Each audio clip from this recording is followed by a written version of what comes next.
What is going on, everybody out there tonight, today, wherever you are in this world? It is I, Lord Macintosh, welcoming you back to Life is Strange. Welcoming you back to Life is Strange Aftermath, the amazing visual novel game made by Retro Zone Studios, giving us the answer as to what will happen to Max if the game would have continued, or if we would have gotten a story where we continue Max's story in which she sacrificed her beloved Chloe. Now, before we continue with this game, I have some news regarding everybody's newest bestie, Megan. So, just recently announced, just a little bit ago, according to multiple news outlets, they have confirmed, and I'm really happy to say this, that Megan 2.0 is slated to be coming out January 17th of 2025, and I'm so psyched for that, because Megan's my new favorite horror movie. Anyway, what happened in the last time we played Life is Strange Aftermath? Well, basically we continue on with the story, as we would have. And this time we're trying to strengthen our bond with Kate.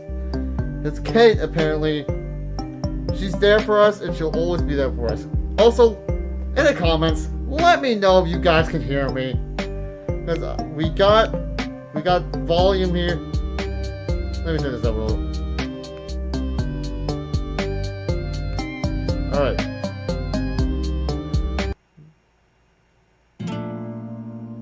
Oh crap.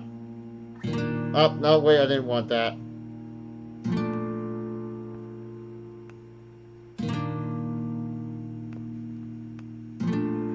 I did not mean to do that.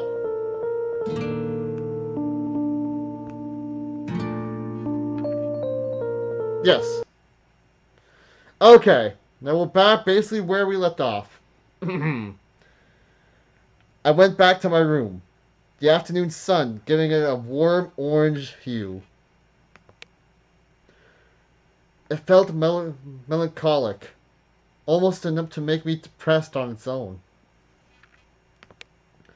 I remember Chloe's comments about my room, that it was too fancy, that it lacked the cool part. I miss those. Even back then, I thought that it was annoying. Calamaster's figure is easily noticeable on the desk, the afternoon sun shining down on it with a rather dramatic effect. I took my camera out of my bag, crouching to try and get a shot of the figure. I take the photo and slightly shake it, the result being a rather interesting shot. Bright sun shining down upon Calamaster the hero. I grabbed a roll of duct tape from my desk drawer, taking a small piece of it to add the image to the endless collection on my wall. Just when did I start doing this? So many random pictures just hanging there. I couldn't help but think about it, the times in which everything felt okay. I got on my bed, kneeling on it as I analyzed the pictures on the wall.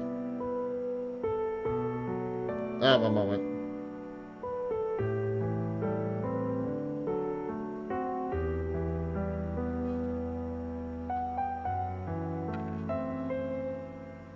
Can you give me a moment?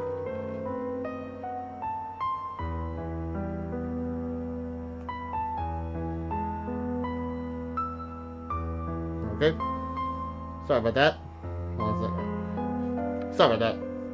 I feel completely guilty of interrupting my story here. Anyway. So, activity. Okay, we're in the chat room. There we go. Now, where was I? Oh, yes. I got on my bed, kneeling on it as I analyzed the pictures on the wall. Pictures of birds eating seeds off of the pavement. Sunsets shining down upon the golden beach of Arcadia Bay. My high school graduation. The never-ending vault of stars that filled our beautiful blue, deep blue skies. Wait, high school graduation? Okay, I honestly thought Blackwell was technically a high school of sorts. Because it kind of gave me that high school vibes, you know, with the lockers and everything. That kind of got me thinking that Blackwell has to be high school. Is it a college? Anyway. My fingers ran across the pictures, touching them and analyzing all of them carefully. I've always loved photography. Ever since I got my first camera, I couldn't stop taking pictures. The way that they portrayed life in such a small frame. Priceless memories, held in an otherwise meaningless piece of paper. That's what made me fall in love with it. Pictures of Chloe and I were upon the wall too, tempting me to travel even further back in time. Through them, hold on a second. Pictures of Chloe and I were upon the wall too, I accidentally did that. Go back. Pictures of Chloe and I were upon the wall too, tempting me to travel even further back in time, through them and see her at least one more time. Would it be selfish? Was it selfish of me to change your future, Chloe? It was something that plagued my mind. If I had let you die, if we hadn't shared those moments together, would I be crying right now?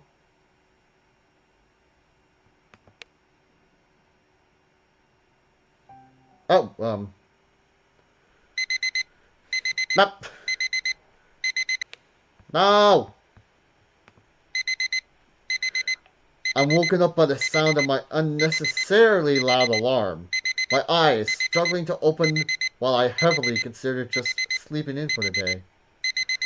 You know, I actually had one of those beeping alarm clocks.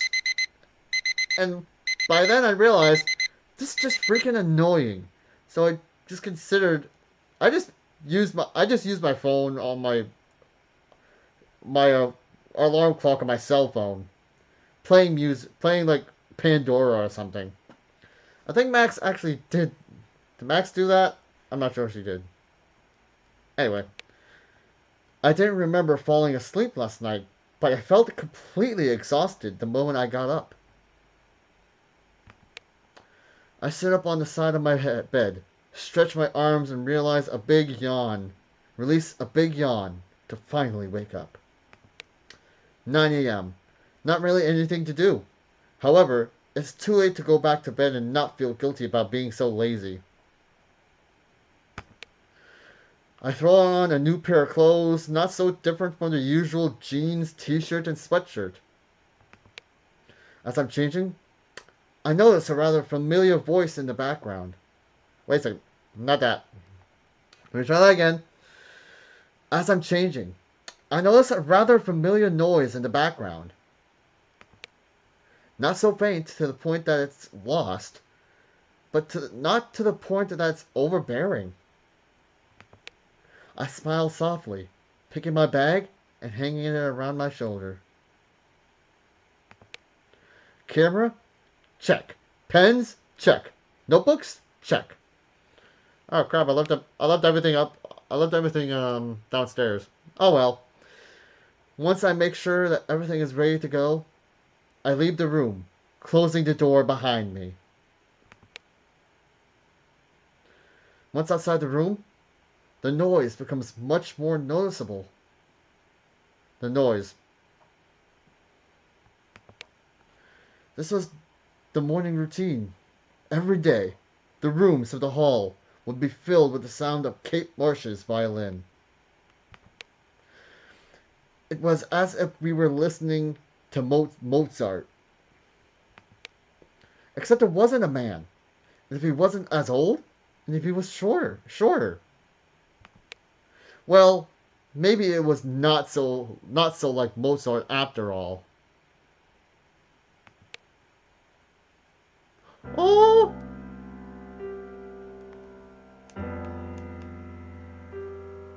Oh my goodness!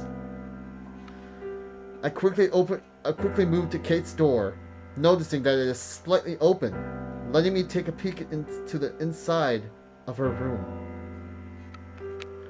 Music floods my ears as I look inside, a beautiful melody to wash away the tiredness of my groggy morning.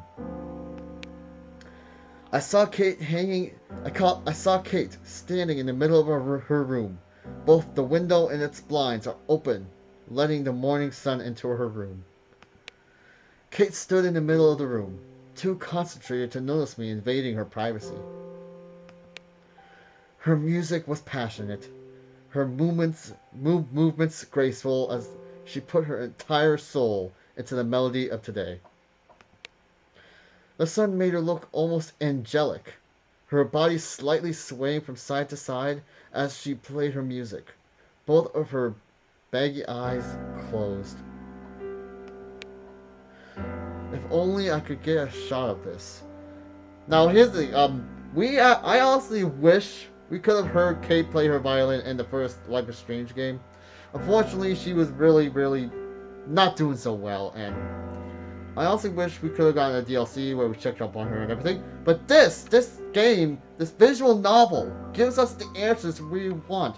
Like, what's gonna happen to Max? What's gonna happen to her friends? Now we get... This is officially the first choice we get to choose. Do we take the picture or let her play? I think it's obvious here. I want to take the photo. The opportunity was perfect. Of course, I had to take a shot of this. I moved my hand slowly towards my camera, hoping that the noise of the flash would not be too loud. I moved closer to the entrance of the door, my camera sitting in the perfect position. The contrasting sun, Kate's figure, and her passion created a beautiful sight. Now is definitely the moment to take it. I quickly retaliate, standing in the hallway as I take the picture and shake it while I wait for it to appear. It was just as I wanted it to be. It was as if Kate's love for music had been captured in this one picture. I smiled to myself, keeping the picture inside my book bag. Honestly, this is really beautiful. Seeing Kate play her violin, and it's amazing seeing if we get Jefferson and Nate arrested.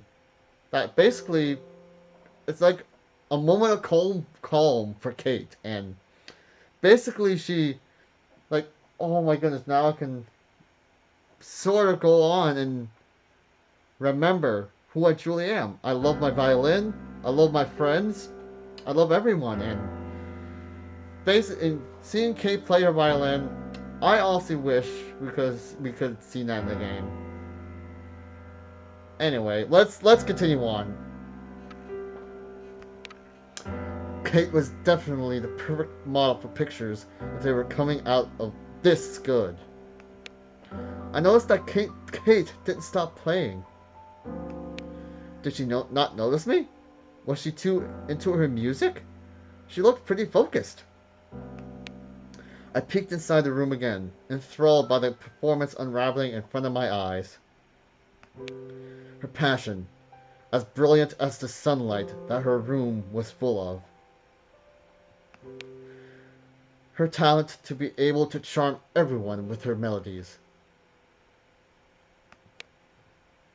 It was almost like a dream. Seeing her in her element, the usual gloomy Kate disappears with just a couple of minutes, replaced by someone completely different. The moment seems ethereal? This moment seems ethereal, like a dream that was much more than just that. Something that feels almost too perfect to be real.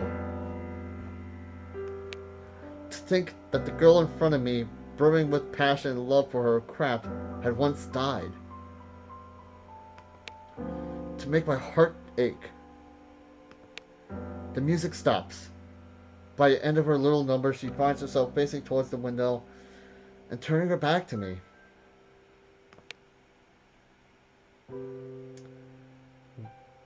Was it a good shot, Max?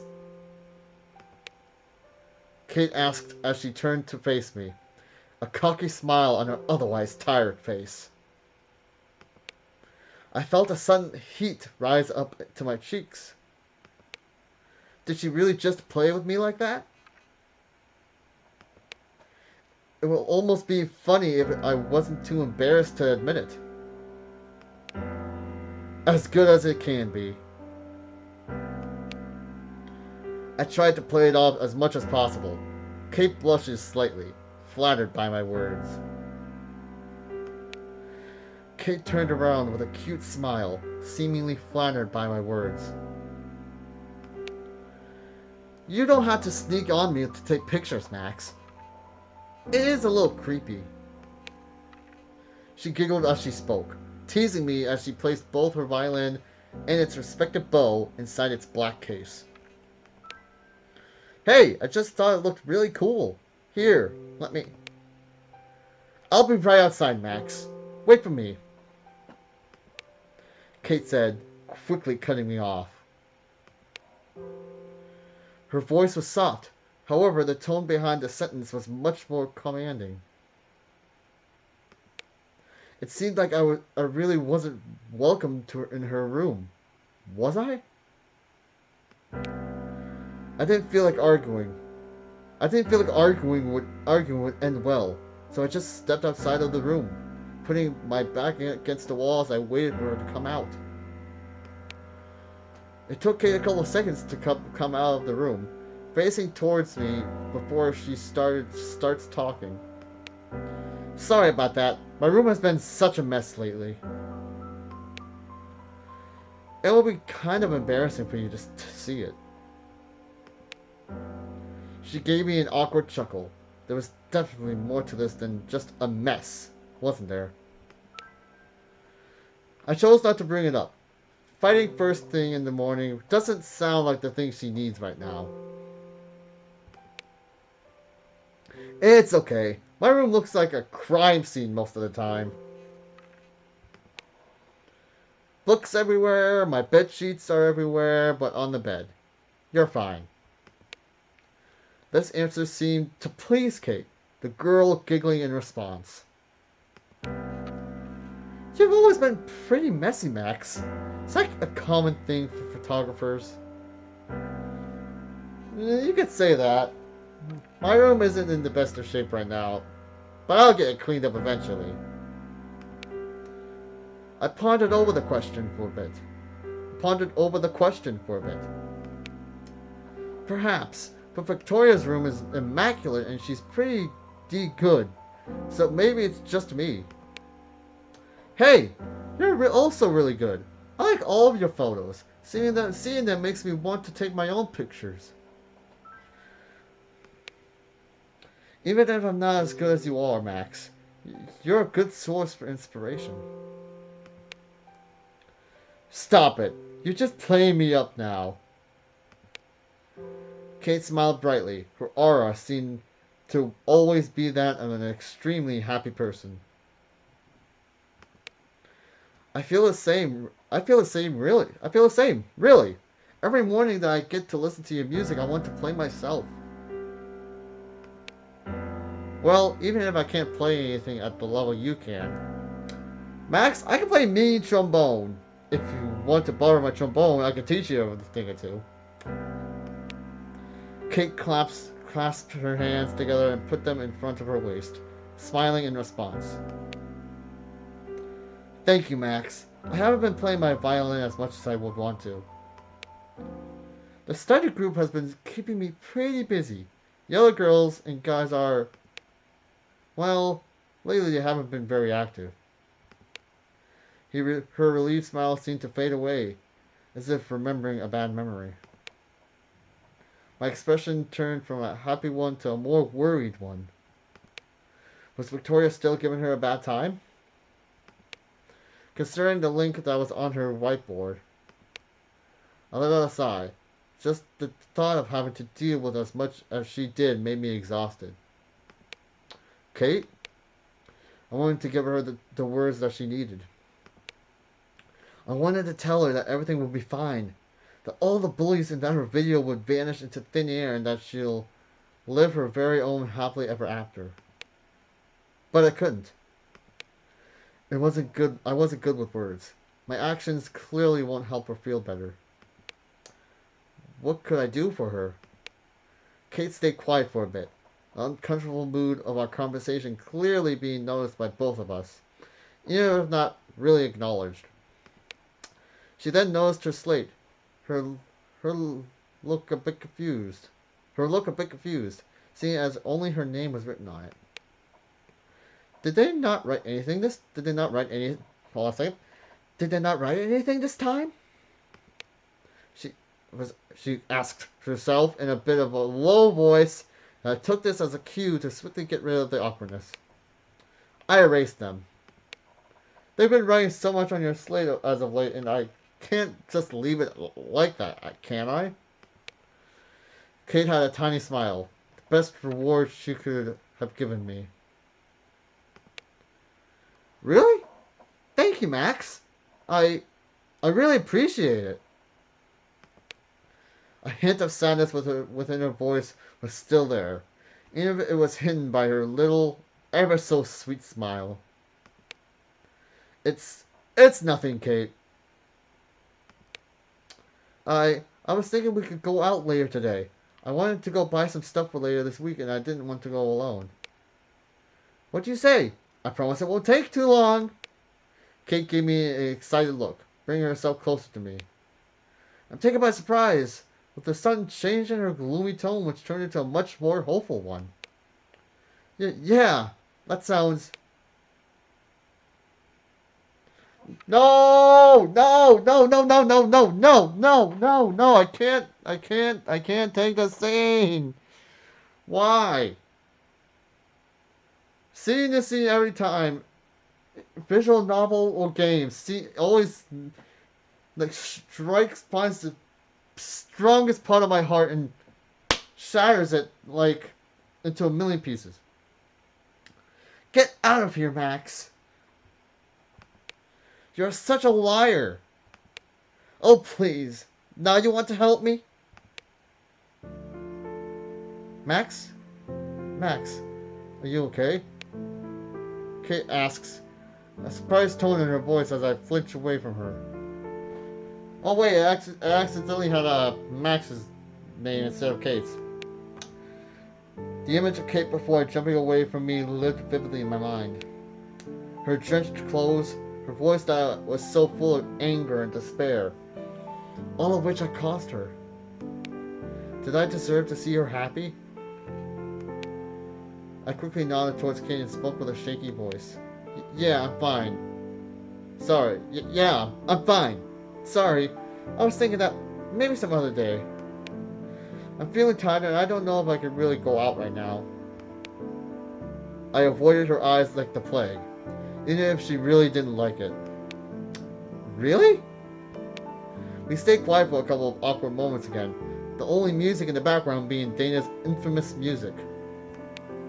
Kate clenched her fists, and as she did so, she took a deep breath before speaking again. Max, I know things have been really tough for you. Her eyes looked at me with sadness. She took a step forward and ended up pretty close to me, which forced me to look at her. Kate's voice was weak, but still noticeable in the quiet dormitory hall. And I want you to trust me, Max. See, Max, look what you did. No, I'm trying not to be mad at Max. The fact is, it looked like the reason Max turned Kate down, made her upset. Anyway, I don't want you to hide. I want you to let me help you. She took both my hands with hers. Her touch warm and delicate. Her skin was smooth and gentle, enough for me to avoid flinching again. She gave me a dejected look. I knew what she wanted to hear, but I couldn't bring myself to do it. Her hands, as warm as they were, still felt as cold as ice to me. Her gaze, as gentle as it was, still feels full of anger and sadness, just like she had worn before jumping off that roof. And I need you, Max. I want to have my old tea friend here with me. I don't want to feel like you're gone. Why, Kate? She wanted to pull me closer to her. She wanted to rely on me, and she wanted me to rely on her. But I couldn't. I slowly let go of her hands, staying silent and looking away at the empty halls. Your class is starting soon, isn't it? You should get going, Kate. I turned around slowly, feeling too guilty to look her in the face. As I reached for the doorknob to my room, I could hear her voice calling out to me from behind. Max! I stopped when I heard to her, committing the mistake of turning around to look at her. Her eyes were starting to water, her voice breaking as she spoke to me. I want to talk to you more. Please, come to the concert later today. I'll be there. She knew that I wouldn't give her an answer, so she didn't expect one. After a brief pause, I entered my room, closing the door behind me. I looked at the ceiling, releasing a deep breath. I didn't even realize that I had been holding my breath for a while now. And as I did, I felt tears rolling down my cheeks. I slid down the door and sat on the floor, holding my knees as close as I can to my chest. I wanted to help Kate. I wanted to be able to be happy with her. But I couldn't forget it. That corrosive feeling of guilt, the feeling that made me feel terrible whenever I saw Kate. I couldn't make Chloe happy. I couldn't be there for Kate, even if I wanted to. So why am I still here? Was I here as redemption for my action? To see you cry alone, Kate, as the world tears you to shreds? I closed my eyes as hard as I could, wishing that when I opened them I would go back and restart everything. I wanted to open my eyes and go back to that classroom, taking that stupid selfie. But that moment never came. I couldn't remember what had happened clearly. When did I got to sleep? The last thing I remembered was crying, and that was it. Well, spending all day crying wasn't really what I'd call productive. So I decided to get up and put some new clothes on. Kate told me to the concert, but should I? What would even happen once we saw each other? I got nervous just imagining the scenario between the two of us. But if I were to go, couldn't I finish this? I didn't want to hurt her anymore, but as long as I was around her, she would suffer. I cared about Kate, now more than ever, but was me being here the best for her? I wanted to let go of her, to finally try and forget that horrible memory. I guess I should go, to finally put an end to this. I picked up my phone. If not for Kate, who would know about the concert? Soon enough, I sent a message to Warren. Hey, did you hear about that concert today? When is it happening? Doesn't take more than a couple of seconds for me to see that Warren was typing back. Hey, Mad Max! Whoa, you're going? It's inside the gym. It already started like 5 minutes ago. Thanks. I put my phone inside my pocket, leaving my room and closing the door behind me. Ow! A moment.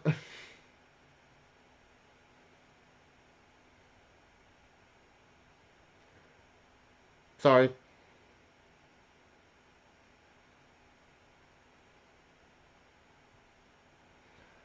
There we go.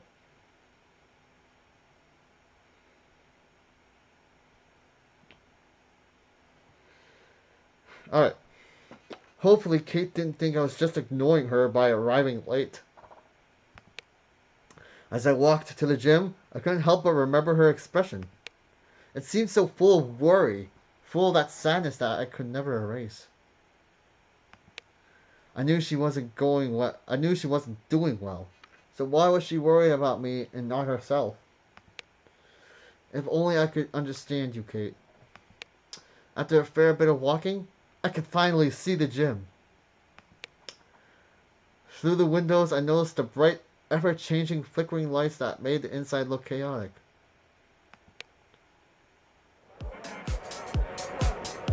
No! No! No! No! Wait a second! This looks familiar! This looks like the concept art they used for the game. Like, every game has concept art before they reach the final product. This looks almost like the concept art. Or it could be art they made themselves.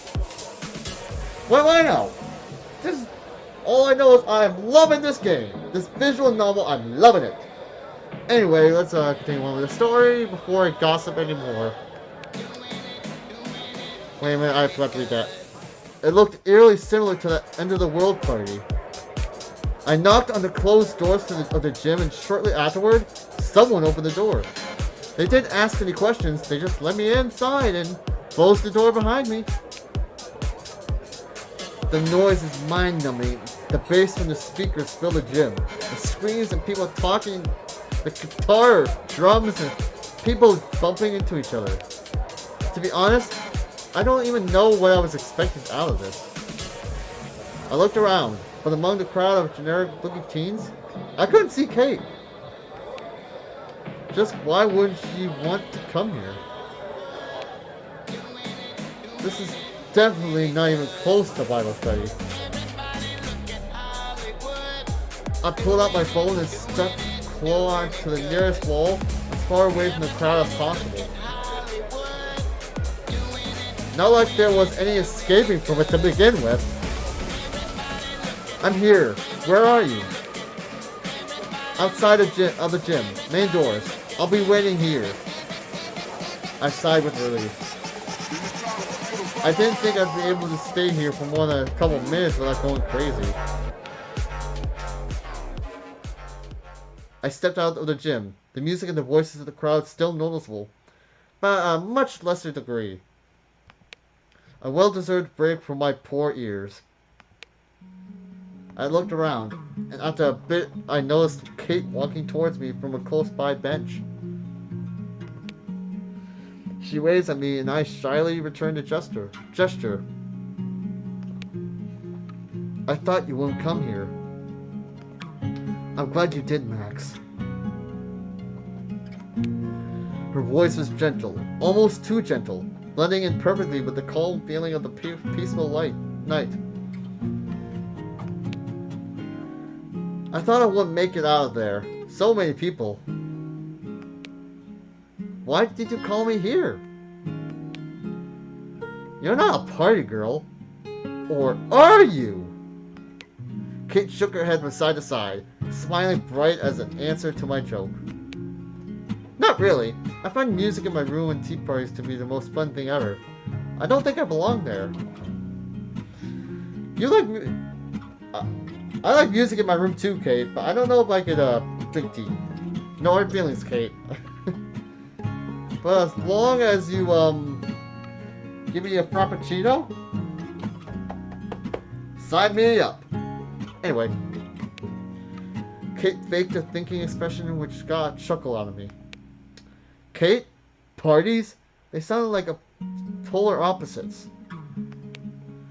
Agreed. Maybe we should have a massive tea party, and speakers blasting some classical music.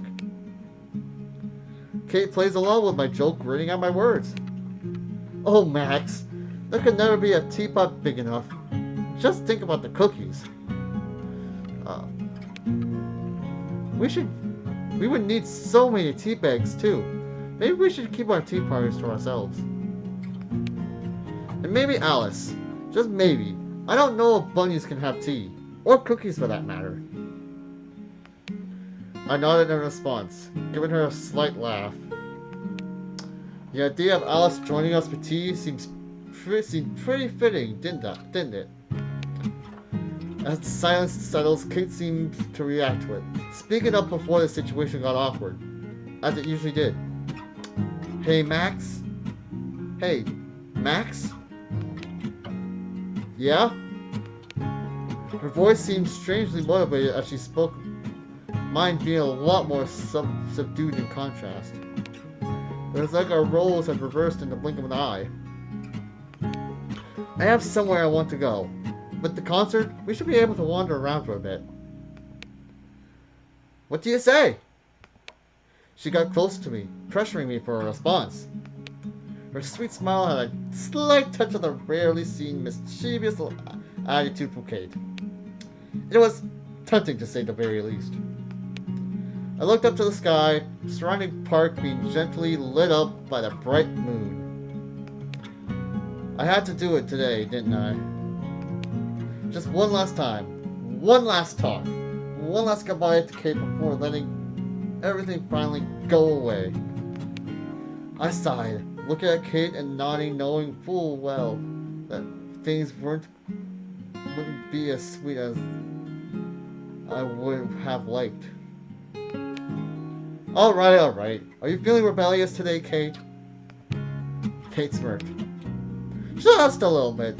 You know, just adding a little bit of spice to life. Kate then turned around, facing toward the dorms. This way, Max. And with that, she started walking. Why would you go to the dormitories? Wait up! I ran behind Kate, following her with a slow pace once I caught up. Our footsteps were barely audible in the dead of the night. Where are we going, Kate? To one of my favorite places. I like going there in between classes and stuff. I'm sure you'll love it. That was a non-answer. Kate seemed to be quite mysterious whenever she wanted. Hey, Max. Thank you for coming. She took a small pause, walking while directing her glance towards me. To be honest, I didn't expect you to come. You really aren't the kind to go to parties like that. What about you? I'm not the kind to go. Then what are you doing here? Seeing you in one of those sounds not real. Well, I wanted to see you leave your room for once. If you were willing to see me there, then you would most definitely be up to talk for a bit. Genius idea, isn't it? I couldn't help but answer back with an amused expression. She had been thinking about this for a bit, hadn't she? Very. Look, I'm sorry, Kate. Kate didn't prod for any explanations. She wasn't looking for an answer to my apologies, releasing a relieved sigh. It's alright, Max. It's just that after the funeral, you've been sitting in your room all alone, and I get worried. I nervously glanced at the pavement as we walk. Was it that noticeable? Ever since Chloe's death, I hadn't been able to really feel like going out, let alone talk to someone. Kate was able to notice immediately, her perception being unmatched. I'm sorry, Kate. It's been a rough, and I stumbled through my words. Kate worrying over me definitely caught me by surprise. Just the two of us in the middle of the night made things way harder than what they had to be. Hey, it's okay. I know things are not okay. But there's nothing you should be apologizing for. Max, really. As I'm walking, I quickly perked up at the feeling of something touching my hand. My eyes peered over to my left side and I saw Kate reaching for my hand, inviting me to hold hers. I quickly blushed. Wasn't this a bit too direct? Kate chuckled as she noticed my expression. I'll be sure to not invite you to a massive party next time. That's a promise. I smiled. I smiled at Kate, nodding. You better keep that promise. I slowly moved my hand towards Kate, the two of us sharing a brief but sweet grasp on each other as we walked towards the dorms. Why did she have to make this harder? Although I couldn't complain, that's for sure. It just took a bit before we reached the dormitories, thanks to our slow pace, but we eventually made it. Once we are inside the building, Kate lets go of my hand as she heads up the stairs with me following closely behind her. Once we reach our dormitory floor, I expect Kate to stop. However, she just kept going up and up. Hold on a second. Let me do this real quick. There we go. And before, I think I'm going to take a little time to hydrate. I'll be back in a flash.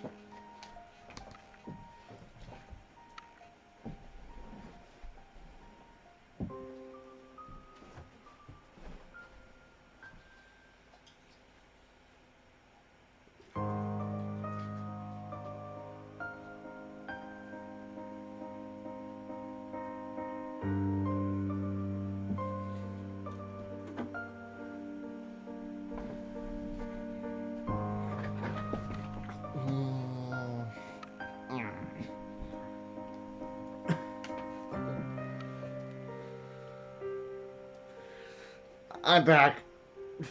I just rolled over my freaking toe. That's gonna leave a freaking mark. Anyway, where was I? Ah, yes. I grew a little worried. It seemed awfully familiar as we reached the highest floor. Kate, what are you planning? My voice was noticeably anxious. Was this some kind of future with an even worse ending? Kate opened the door to the rooftop while looking back at me, wearing a mischievous smile on her face. I wanted to show you my favorite spot in Arcadia Bay, Max. I was the first one to walk up to the roof, and the first thing that I'm able to see is the deep blue night sky. The view of the stars was, well, amazing. The stars shine brightly and clearly with this view, the sheer amount of them leaving me in awe. Does a spot of this really exist in Arcadia Bay? And it's such a boring place, too. Kate walked up behind me and put her hand on my left shoulder, causing me to turn around to face her. Kate wears her usual peaceful expression on her face. It's really beautiful, isn't it? They usually leave the door open, unless they come here and really read, study. It really is the best. The thought of this rooftop being so special to her is both endearing and extremely sad. Do you come here often? You could say that. I'm usually really busy with studying or volunteering around campus. It's been really busy as of late, but whenever I get a chance, I come up. The view is... The view is impressive. It always manages to surprise me, Max. And she wasn't lying. The view let us see almost everything on campus, alongside the seemingly endless sea of stars that loomed over our heads. Kate walked around the roof and looked downward at our surroundings, sometimes even dangerously close to the border. Her attitude was careless as she walked like she owned the place. I quickly moved towards her, instinctively grabbing and pulling her back. Kate gives me a surprised, almost confused look. Max? Be careful, Kate. I don't want you to falling over. I answered with a shaky voice. Kate smiled sweetly and let go of my hold. I'm going to be fine, Max. Really, why are you so worried about me? Oh, if only she knew. Oh. If only she knew. She seemed almost too happy. Her smile almost bright enough to cut through the dark lighting. Kate's expression, a smile that melted through my defenses and resolve to let her finally go, was too much for me to handle. Max, you've been so distant. Not just after the funeral, but before that. We haven't been talking as much. And when we do, you always seem so different. Like the Max that I knew is just gone. She said, being close enough for me to be able to feel the vibration of her voice through my shoulder. Her voice is soft, not wanting to break the peaceful feeling of silence that the night had gracefully given us. You won't even look at me anymore. Is it because of the video? Is there something going on? Did I do something?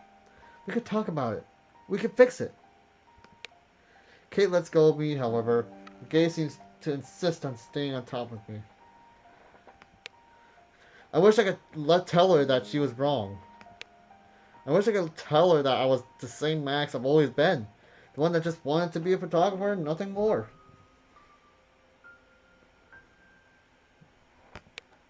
But after that storm, after watching the girl I loved die over and over and over again, I couldn't do it. I couldn't do anything for her. You know what?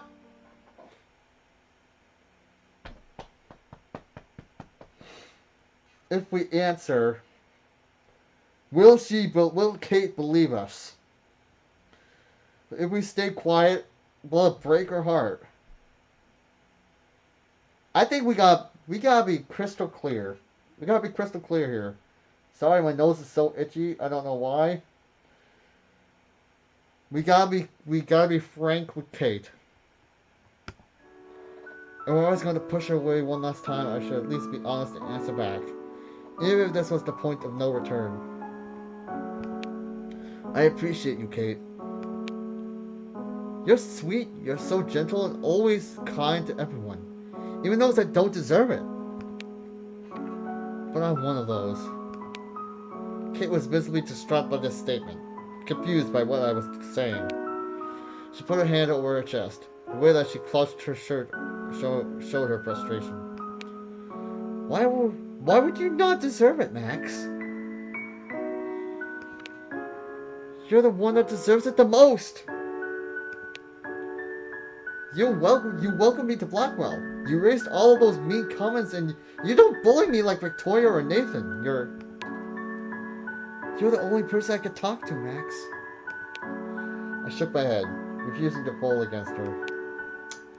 I am not. You have other friends, your study group, your sisters. There's a lot of people that want to be with. I have no one. Kate cut me off. The power in her voice made me to stop midway through my argument. They all left me behind as soon as they saw that video. They all called me I'm not saying that word. And those who didn't just went away. She hugs herself tightly, her eyes closed and facing away from me. There was no way. Right? Nathan was away. I knew he was the one harassing Kate the most. Jefferson couldn't do anything to her anymore. She wasn't going to get bullied or abducted again. It was only Victoria. It couldn't happen again. I was certain of that. So why was she still like this? Why was there something I didn't fix? Were all of her friends truly gone? I took a step forward towards Kate, holding her right shoulder with a solid grip. Kate, you're not alone. I promise. Nathan is gone, Jefferson is gone, and Jefferson is gone. And Victoria? It's only a matter of time before it all dies down. You'll go back to your group. You'll go back to being the sweet Kate that I know. But I don't want that if you're not there. You don't understand it, Max. You don't understand it at all. I shook my head, grabbing her by the shoulders and forcing her to face me. Her tired, watery eyes met mine. I understand you, Kate, and I don't want to lose you, but this is for the best. I...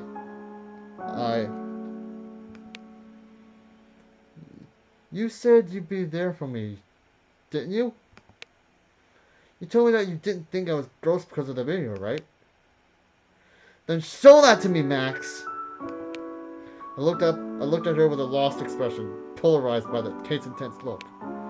Her voice was slowly starting to get mixed with soft sobs in between. Sobs that made my heart ache whenever I heard them. She was right. I couldn't go back on my promises. We had shared so much together. I knew everything about her family, her opinions on everything, and her problems. I had seen the consequences of those problems too. If only I could.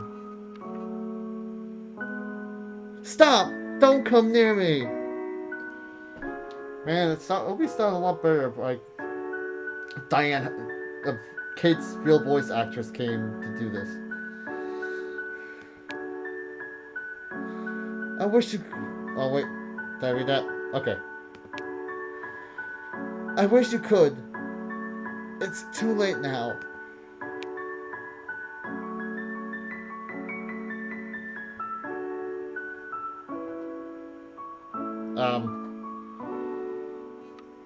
No, it's buff.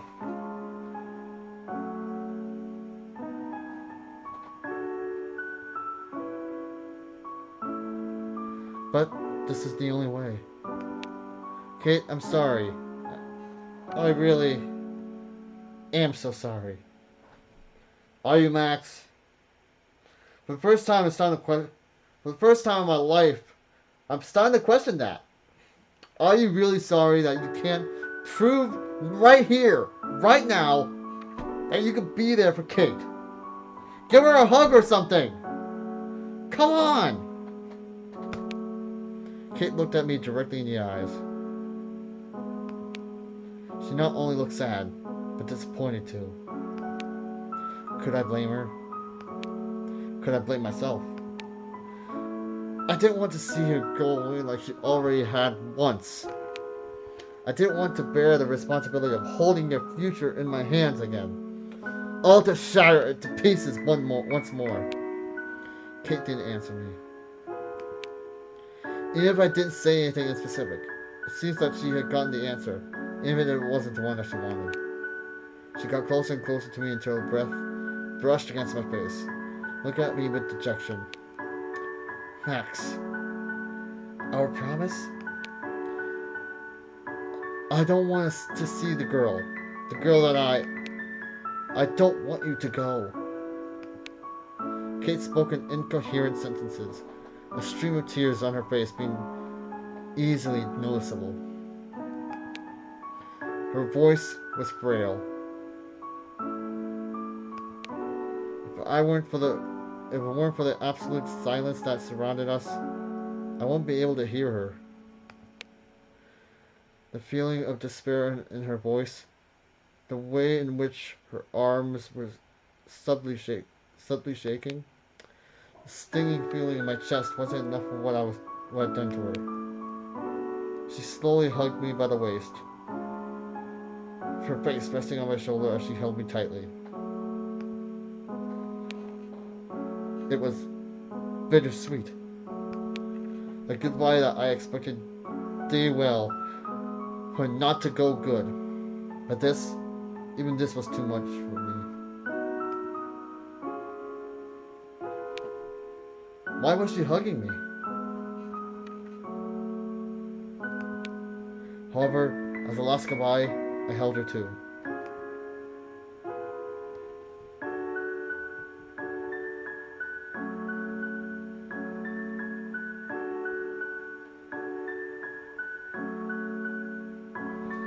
Hold on. Okay. I'm really sorry, Kate. I don't want to see you cry anymore, but it will be all fine. It It will all be fine.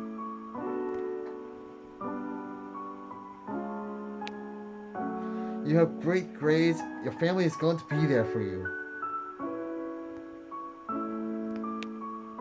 This is for the best, Kate.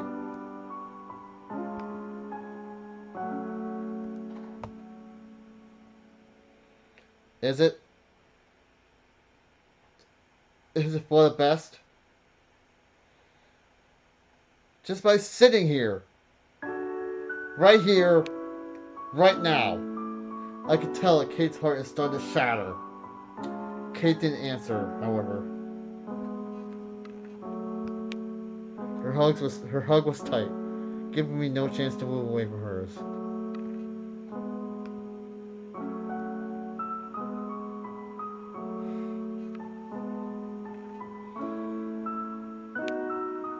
The air was dead silent, and the stars, as bright as they were not enough to light up the feeling of darkness that surrounded us.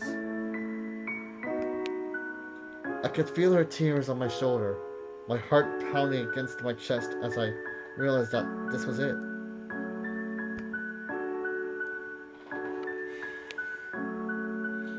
I finally goodbye.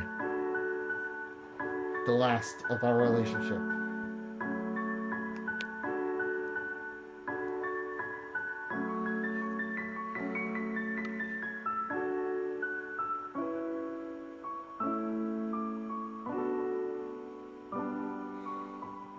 But I knew this is what we needed. We needed to grow apart and finally live without each other. I'm not sure if that's the base case scenario, Max.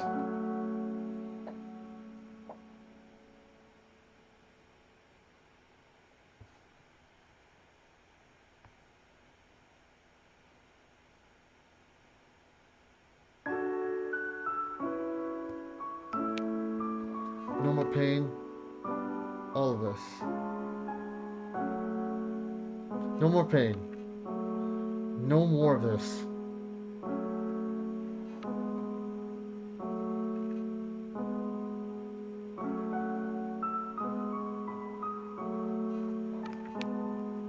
I'm so sorry, Max. I'm so sorry.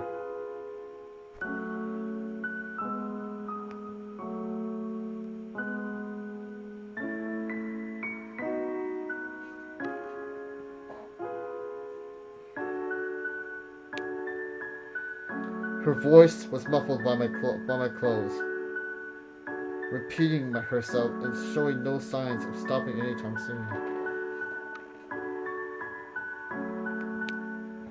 I placed my hand on the back of her head and rested my chin on her shoulder.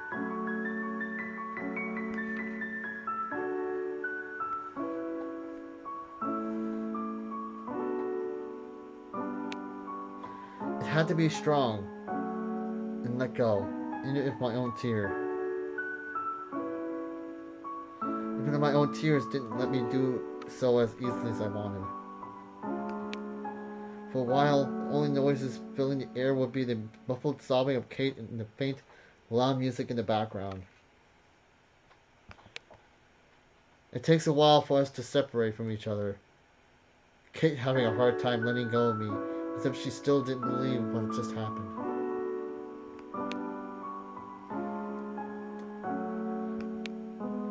She looked away with a blank look, that zombie-like expression from back then coming back with full force.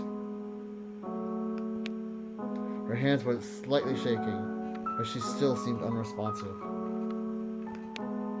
I tried to reach out to her, extending my right hand towards her shoulder as a reassuring gesture.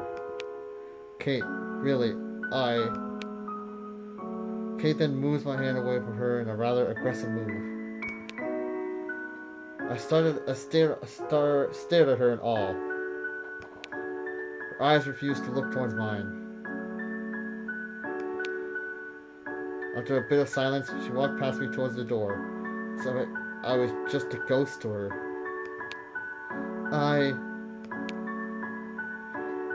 I wish you happiness. I wish you happiness, Max. I wish you happiness? Oh no, what's gonna happen? And with that, she disappeared into the stairs of the building.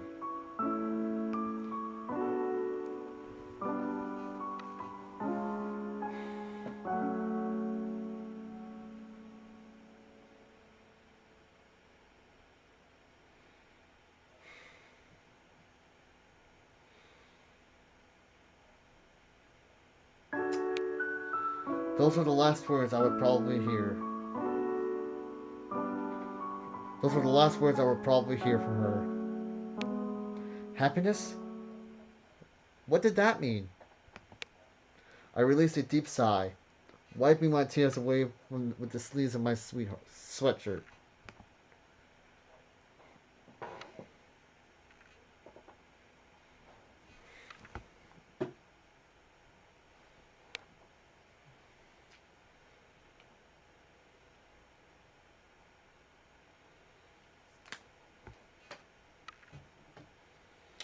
I walked back to my room, the echoing halls being the only thing keeping me company through the seemingly endless journey back to my room.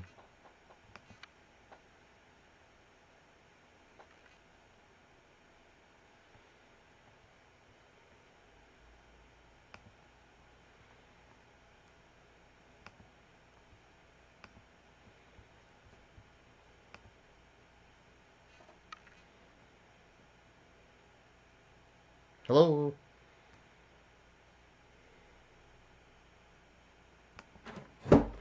Once inside, I closed the door behind me.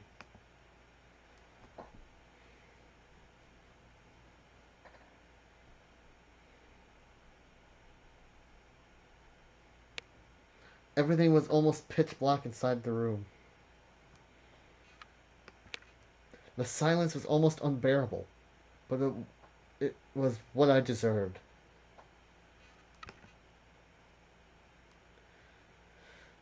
No one deserves silence, Max. Not even you. You need happiness as much as Kate needs you. I hope you will amend your mistake and think about what you just did. I sat on my bed. My eyes started staring blankly into the dark room.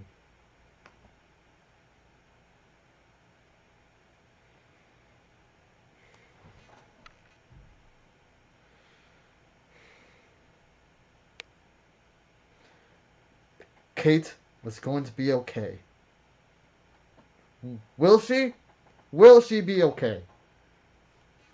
I think we all know that she needs you more than anyone in this world. Nathan and Jefferson paid for what they have done to Rachel and Chloe.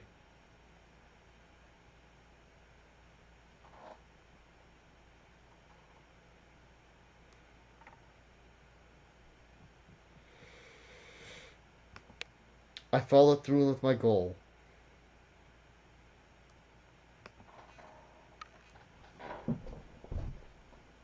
What goal would that be?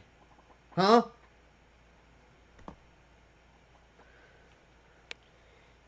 I protected Kate. I don't think ending your friendship with her was protecting her. Right? I notice my phone lighting up as I get a message. Who could it be at this hour? I turned on my phone and checked my messages. It was Kate, sending a rather weird message. Max, I'm sorry if I ever did anything to you. I know you want us to go our separate ways, and I'll respect it. Thank you for everything, Max. Uh-oh. What's that mean? That's not giving me good vibes. It's not giving me good vibes at all. Before I could even answer, she sends another message. Being with you was some of the most fun I had in Blackwell. And I can't thank you enough for what you've given me. I love you, Max. With that, No more messages arrived. The ominous feeling of the message didn't leave me alone. Of course, she could just be saying goodbye, but I quickly typed a message for her. Kate, what do you mean? However, there would be no response, even after my message was delivered. I looked directly at my phone with a blank gaze. The feeling that the message gave me was, it didn't feel right. Not one bit. Everything except for Victoria was fixed. Right? Soon enough, the video would disappear. Her family would forgive her. Right? Then why did I get this feeling of immense dread? I couldn't stop my racing mind, my hands shaking slightly as I held my phone. I came to a realization. This wasn't the end, was it? The night dragged on for what seemed like years, and I wasn't able to get a wink of sleep.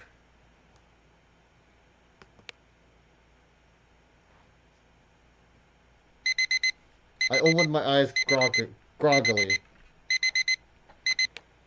If I knew that sleeping would leave me feeling like this, then I wouldn't have even tried to sleep at all. Regardless of my bad sleep, Kate's message just couldn't leave my mind. Her strange hug that lasted for years, the last words she directly said before she left.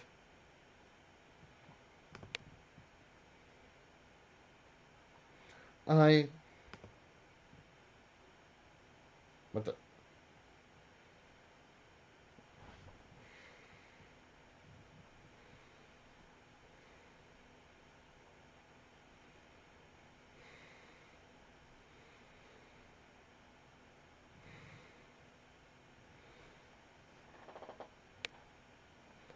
I wish you happiness, Max. What did she mean by that? That can only mean one of two things. She's gonna do what I'm afraid she's gonna do, or she may leave. Like, leave Blackwell. Right? Oh, sorry. Something was not right, and I couldn't afford to give up just now. I hastily threw on a new pair of clothes, not really thinking of any kind of sense of aesthetic or color combination in my clothes. I grabbed my book bag, my camera, and my phone as fast as possible. And I opened my door to the hallway. I quickly moved to Kate's door, knocking on it a couple times rather harshly. Harshly. Kate! Are you there? Please! We need to talk. I tried to have a more patient tone in my voice, trying to persuade Kate into talking rather than forcing her to do so. But there's no answer. I groaned to myself. I'm sorry, Kate, but I can't up. I'm sorry, Kate, but I can't afford to wait for you to let me in. Well, not like you would do that. I went to the other side of the hall, grabbing the fire extinguisher before heading back towards Kate's room. I held the extinguisher high above my head before I hit the knob as hard as I could. Shibbity Christmas! Holy crap! It takes a couple of swings until it finally breaks with a loud noise. Wait. I'm sorry, Kate, but I need to do this. I pushed the door open, and as it creaked open, it reveals a chaotic scene. There's sheets of paper all over the floor. The walls are full of... Hold on a second.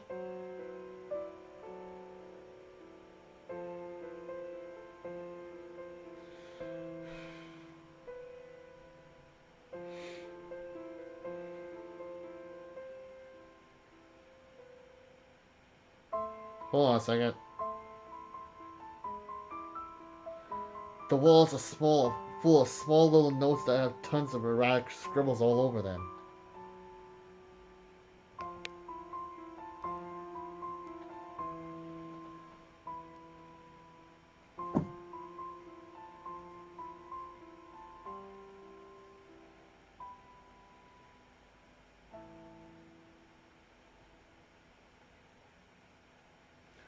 Black ink is splattered on the wall and carpet. Her computer was on and seemed to be showing her email. Her email.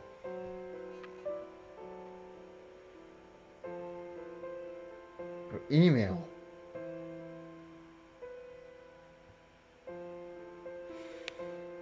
The bed sheets were all disheveled and all over the place.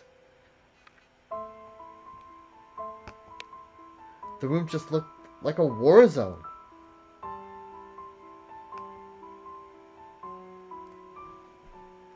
A war zone? Holy crap. Max must have really broke Kate from the inside. I almost feel like she sped up the process of what happened to her in the previous timeline. That just really is insane when you think about it.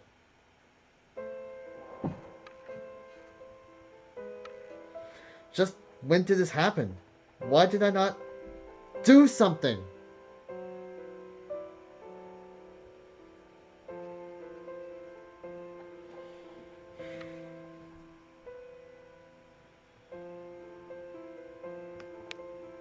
I took a few steps forward.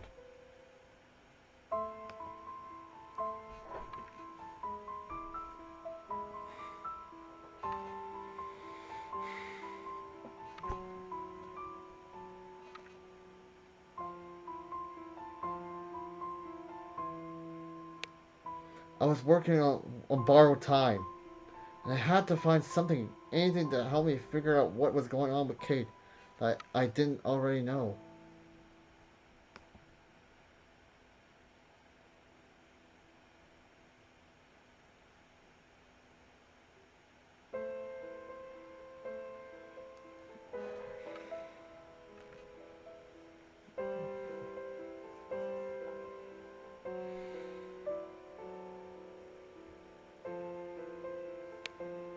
I start by going to her laptop.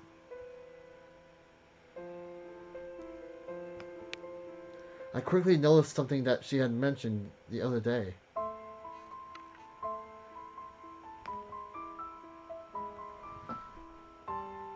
Right, it was an email from her mom, right?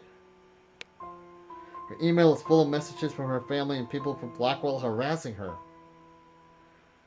Well, it wasn't wrong, technically. It looks like people are giving her hell. Yeah, that's it. People are giving her utter hell. Like, they don't want to forget what had happened to her. You know, what happened to her was not her at all. It was basically what Nate did that caused her to act that way. Maybe you should kiss me too. I'm not saying that. Other word. Moving on. Moving on.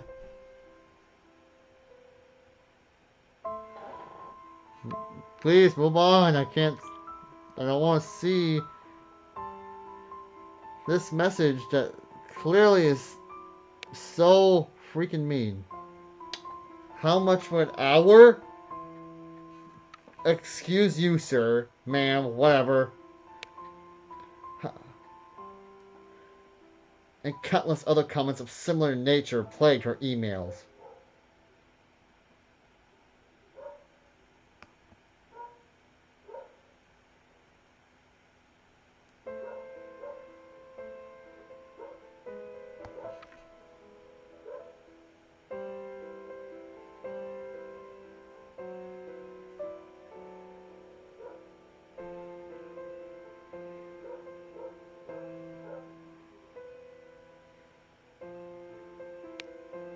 Disgusting. The last email was one that Kate received yesterday morning from her mom.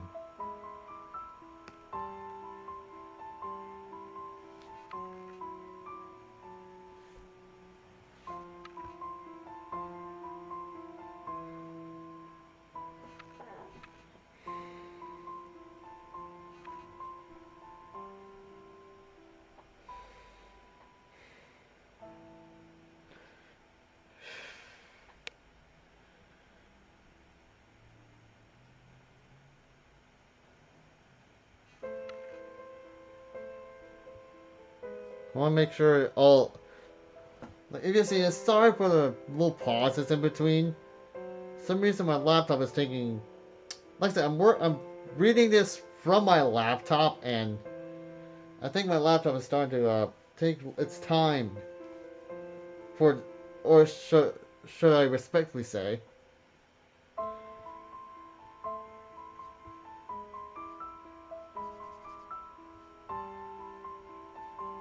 Kate.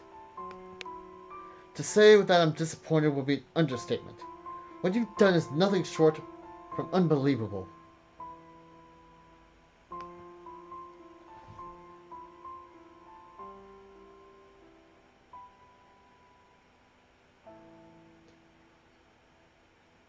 That's not good.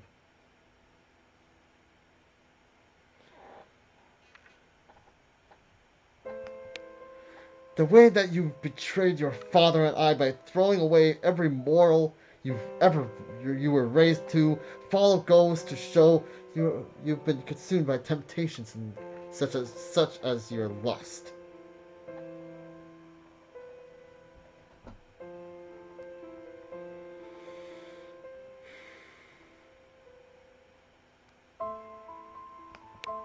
You should be ashamed of yourself, Kate Marsh.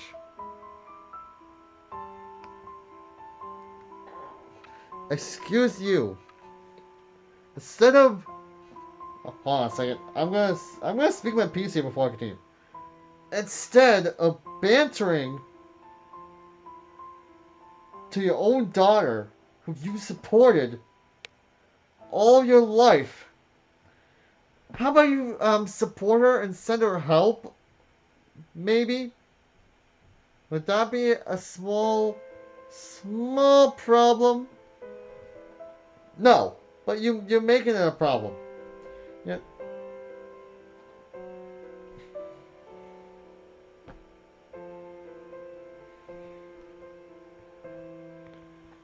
Anyway, you've tainted your values and religion. By doing so, you've tainted the name of those closest to you.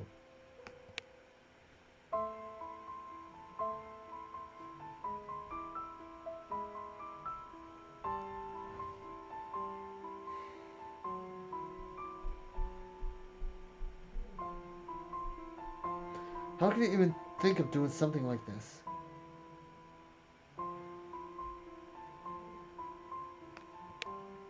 We are going to have a serious discussion.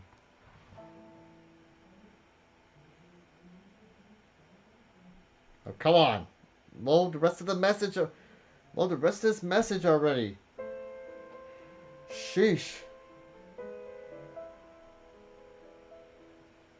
We're going to have a serious discussion about this with your father.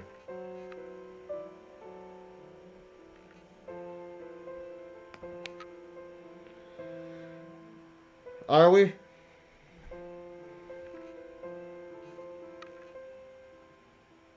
Are you? Or are you just gonna banter Kate? You're just gonna banter her and not send her the support that she needs? Is that it? I think that is the case scenario here right now. Hold on a second. Ah, not again. Like I said, my laptop is I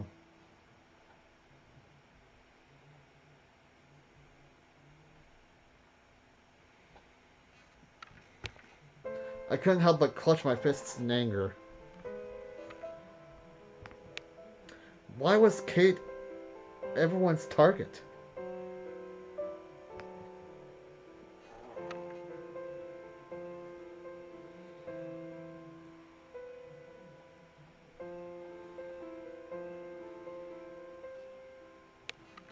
As her mother... Oh. Hmm. As her mother, how could she not tell that something was off in those videos and pictures?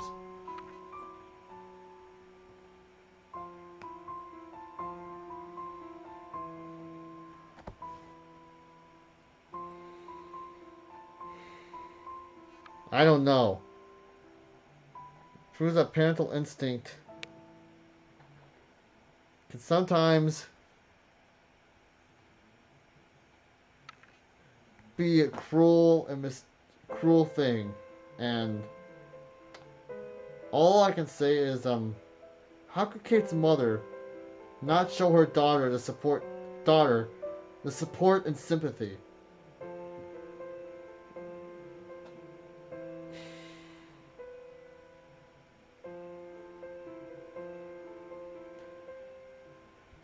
Getting angry wasn't going to help me, so I backed away from the laptop and moved onto the torn and scattered papers that were on the floor. Drawings of nooses were common among the pages, just like in her notebook last week.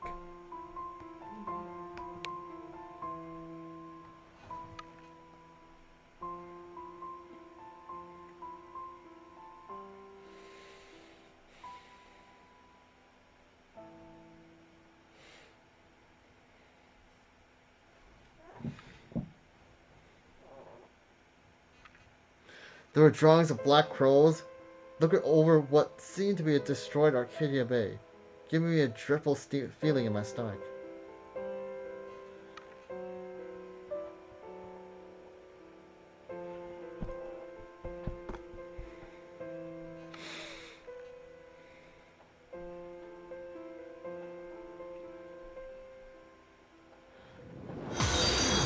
Oh, thank you so much, Rubik's Starheart. Thank you so much for the follow. I really appreciate your support.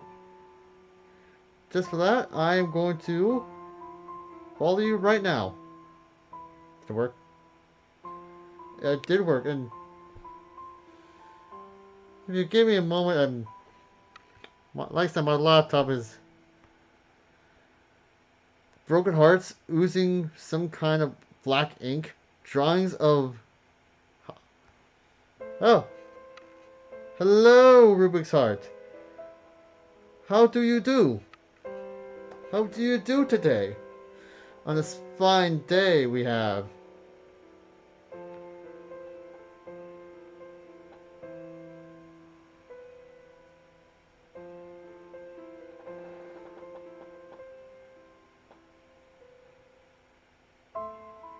I do good myself. As you see, I am playing some Life is Strange Aftermath. This is a great visual novel, and I highly recommend it. Go check out RetroZone Studios. You can download this visual novel for yourself, and you can experience the aftermath of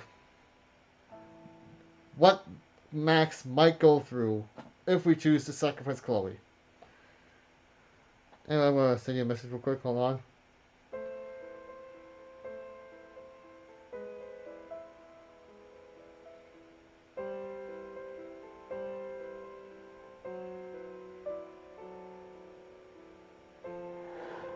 Anyway, broken hearts, oozing some kind of black ink, drawings of the cute animals you loved hanging from nooses.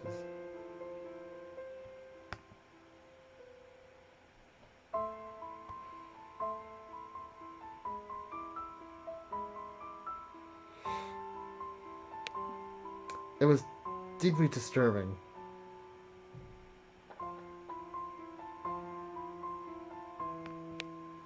Had I been ignoring all of this?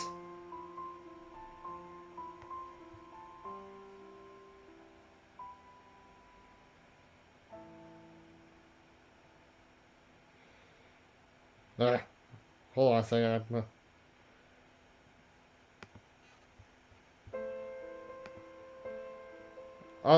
I'm still here. I'm taking care of something real quick.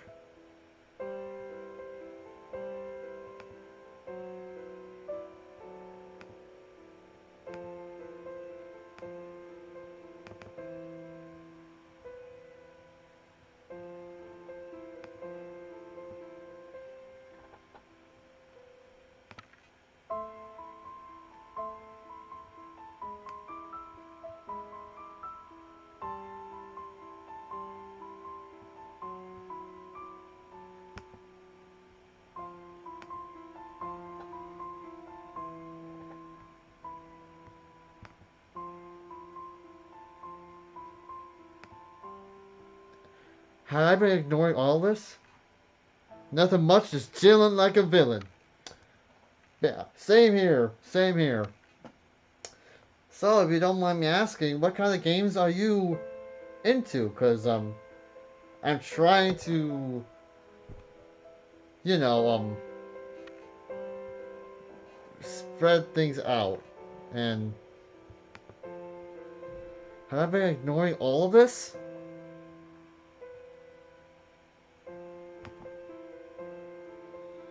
I'm trying to get my...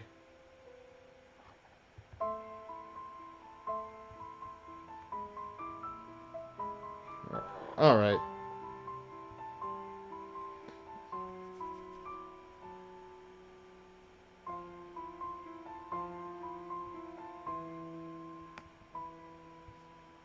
Oh, I'm sorry. Wait a second, wait a second. Did I miss something? Have I been ignoring all of this?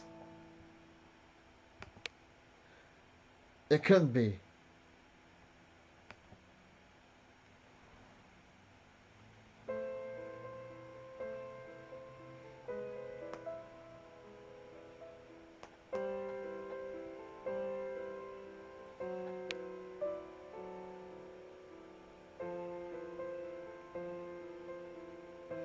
I had taken care of everything.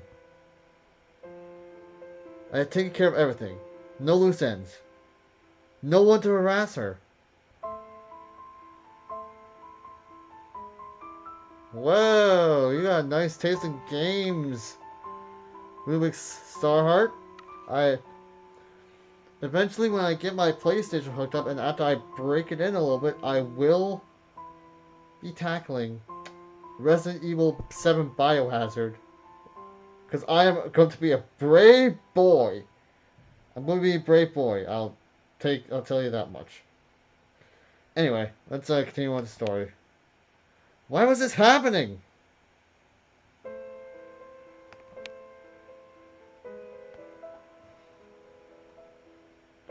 Just call me Ruby? Alright, Ruby. Ruby, you have given me a most noble achievement. I am now officially at 30 followers on Twitch. Which honestly I did not expect. Like, it's something. Like, you can't... I didn't expect to get... Like, I'm still relatively new to this Twitch streaming thing, and getting these amount of followers really means a lot.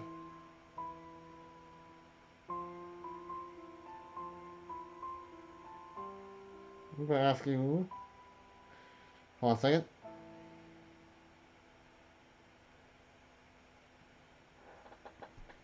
I quickly grabbed the one thing that stands out the most among the battlefield that her room has become. A small, thick notebook that was on top of her bed.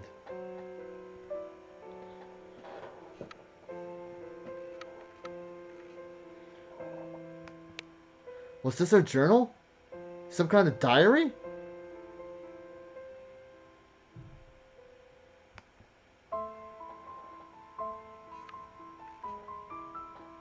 I said sorry about this, Ruby.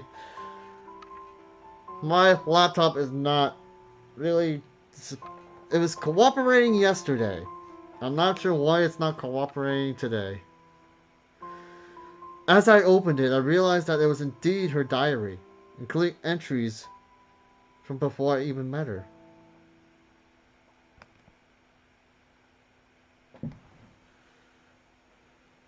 Keep it going. We need to get to the bottom of this. I quickly went towards the last pages. Back in the day, I was a non-streamer and found myself on 50 followers. Used to do a lot of stream commentary though. Interesting, very interesting.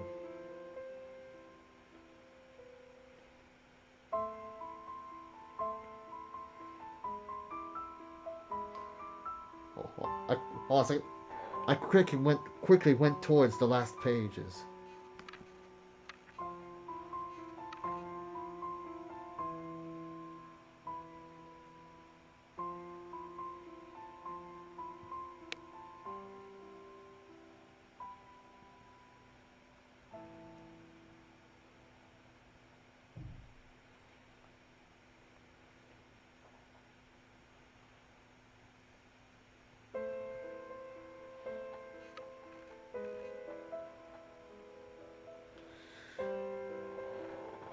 days ago, I could see pages with her cute drawings. Little dinosaurs, cats and dogs, and as I continued, the drawings slowly turned into nooses, broken hearts, and the worst.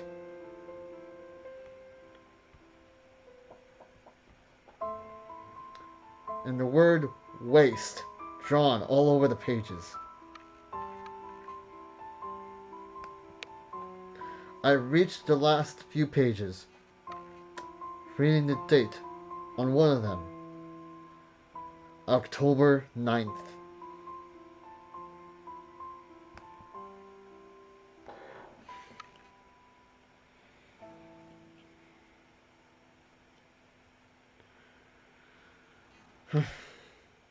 Yeah, it can be. You're not wrong. You are not wrong. So, let's get. Honestly, I think this is honestly, this is a great way to meet a new friend. Hold on a second. Can you hear me? I'm so sorry. It's not the game. The game runs great. It's my laptop that's giving me all the fuss.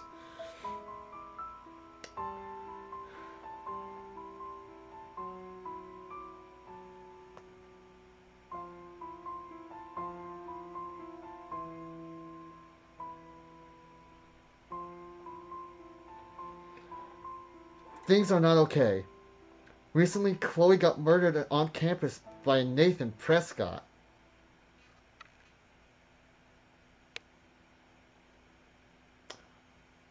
I always knew that he was a really bad guy, but to think that he would murder someone is almost unbelievable. Oh, you can hear me? Thanks for letting me know, Ruby.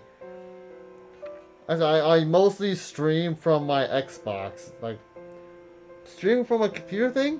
Yeah, I could say I'm new.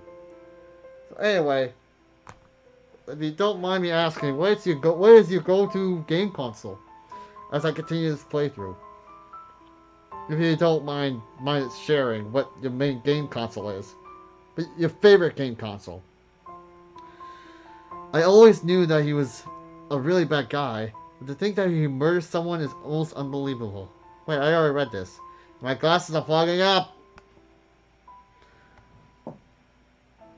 My freaking glasses are all fogged up. Oh, crap. After what happened, Max is definitely not the same. She seems sad. What am I supposed to do?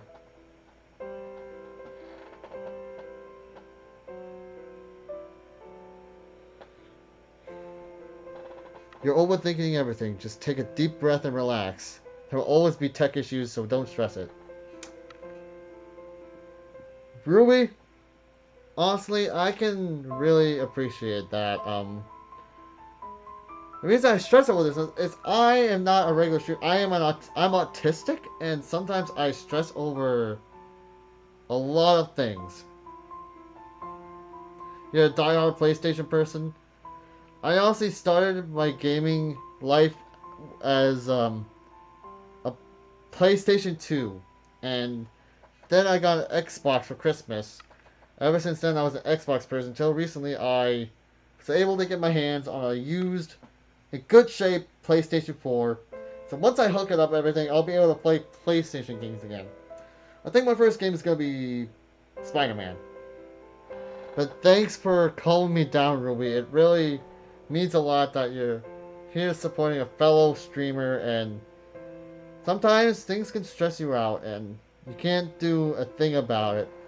You just gotta roll with the punches and yeah. Diehard PlayStation. Anyway, I even heard her crying in her room almost all night.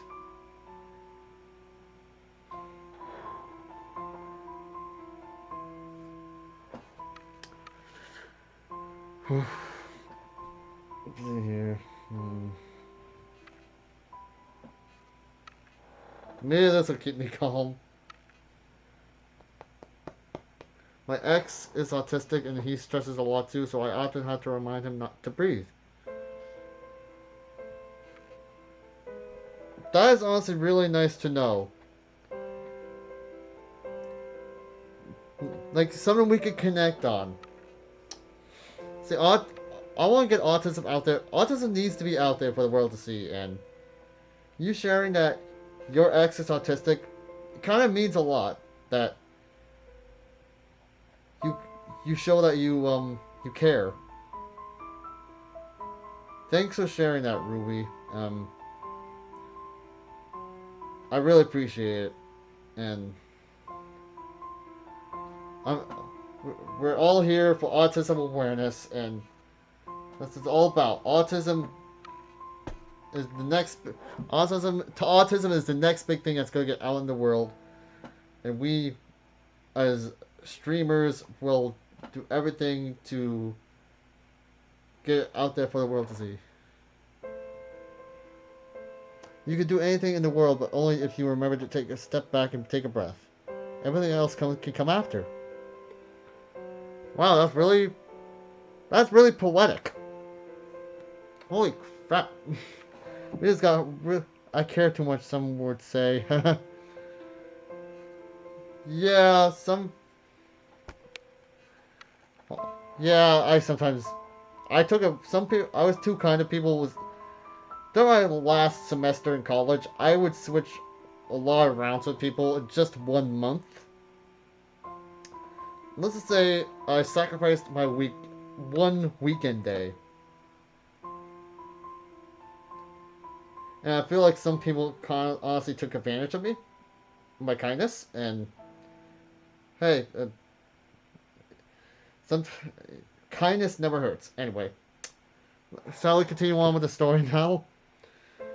Should I ask her to go somewhere? She doesn't want to talk to me.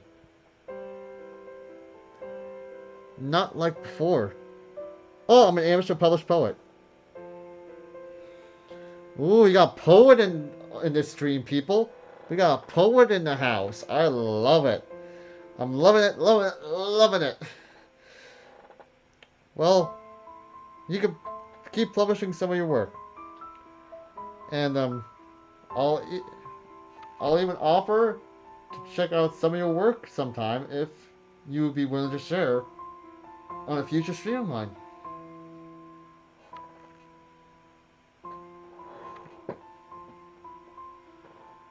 Up, up, up, up, up.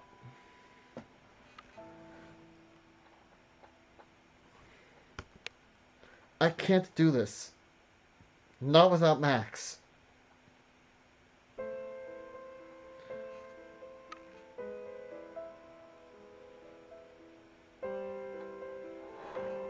Okay. Patience. Hug the nice bear you have with you. Hug, hug, hug. Not to hug too much to cause it to choke. It's fine. I am fine. We're all fine. The messages kept coming and coming. My family hates me. But if Max goes away... Oh, wait.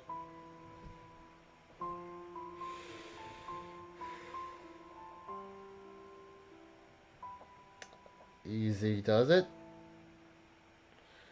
Come on. There we go. But if Max goes away, what will happen to me?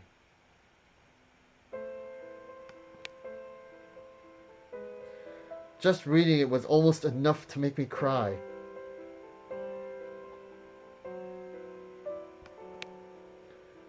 Did I... Honestly, the pause... Did I pause? Really... Up, up, up, up, up. Oh, come on. Okay. I'll try my best to be freaking patient here. Can only be patient for so long. Did I cause this?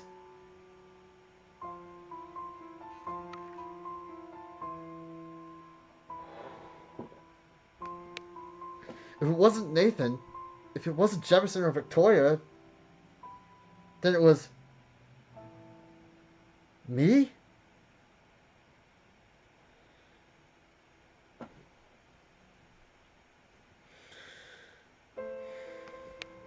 Did I push her this far? I went forward to October 11th.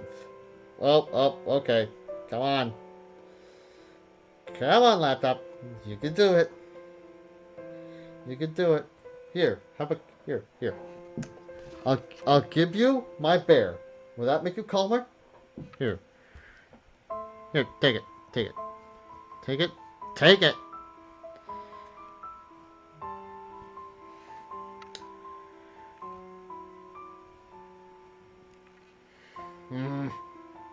By the way, maybe I should bring stuffed animals as like a emotional support time. Maybe I'll make those one of the things on my channel. Emotional support time.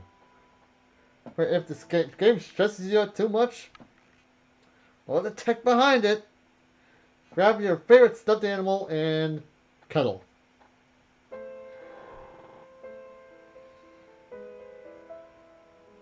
Thanks. Like I said,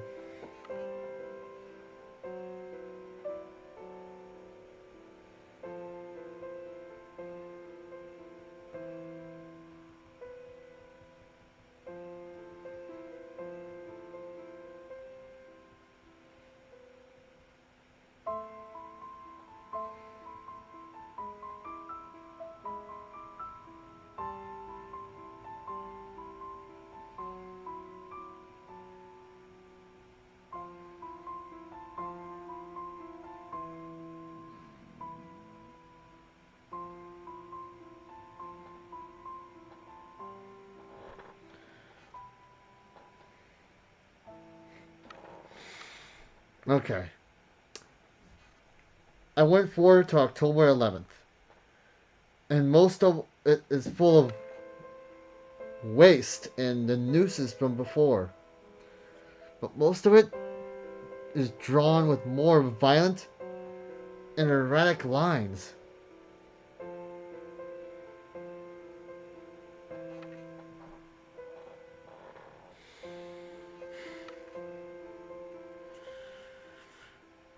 Wait, October 11th. October 11th. October 11th. October 11th.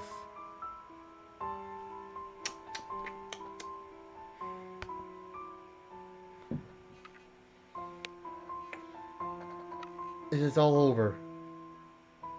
Max left me.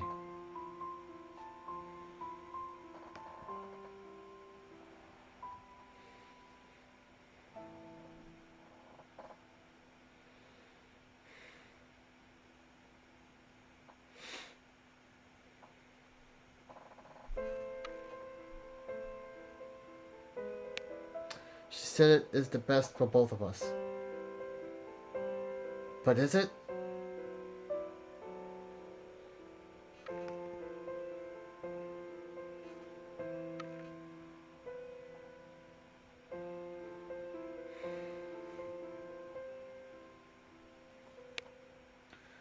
There's no one else for me to rely on. No one to help me.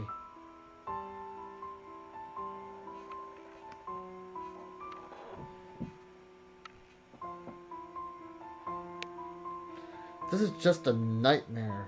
This is just a nightmare. Everyone hates me. I'm not saying that word. A Blackwell.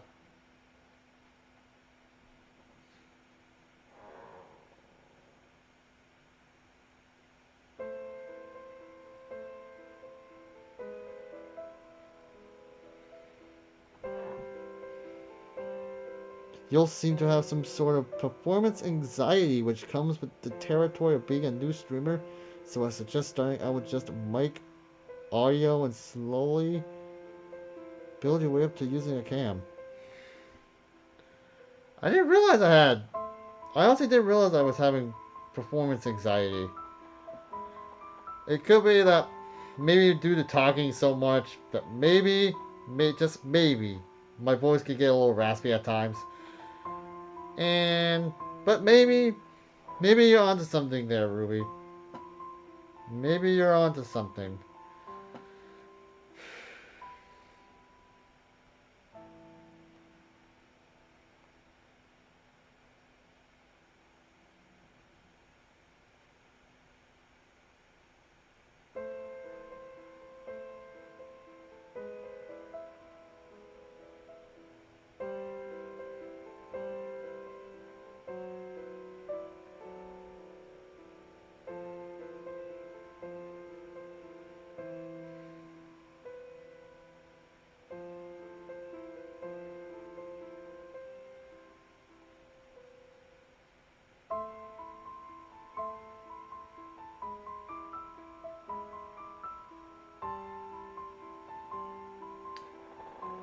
And where was I?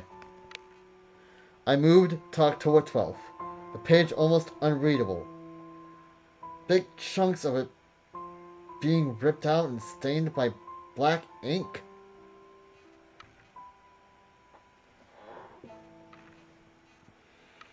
Black ink.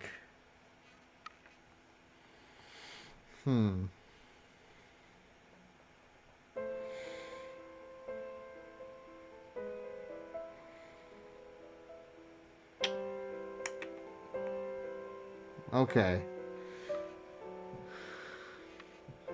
It's so sad seeing what's happening to Kate, and honestly, if you could, I honestly feel like I could connect with Kate in a way, cause by technicality, she is being bullied. Being autistic, I honestly feel like behind my back, I was being bullied in high school, and thank goodness I had some friends to support me, and now I have my fan base here. I need to come up with a catchy name for that. Maybe I will. Maybe I'll do that tonight. I'll come up with a nice name for the awesome fan base that I have. Anyway, moving on.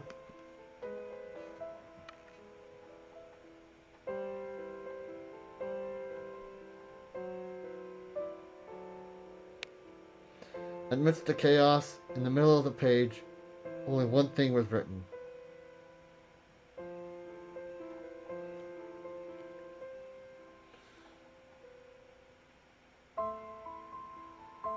He grew up openly gay and had pretty rough.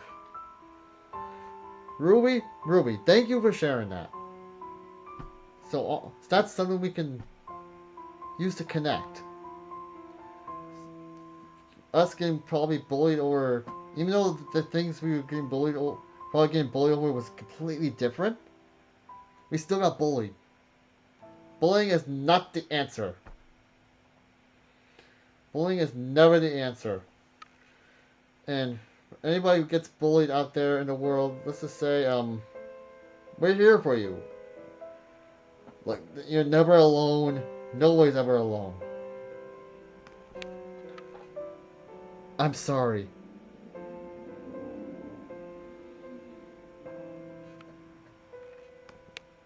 I stared at the page blankly.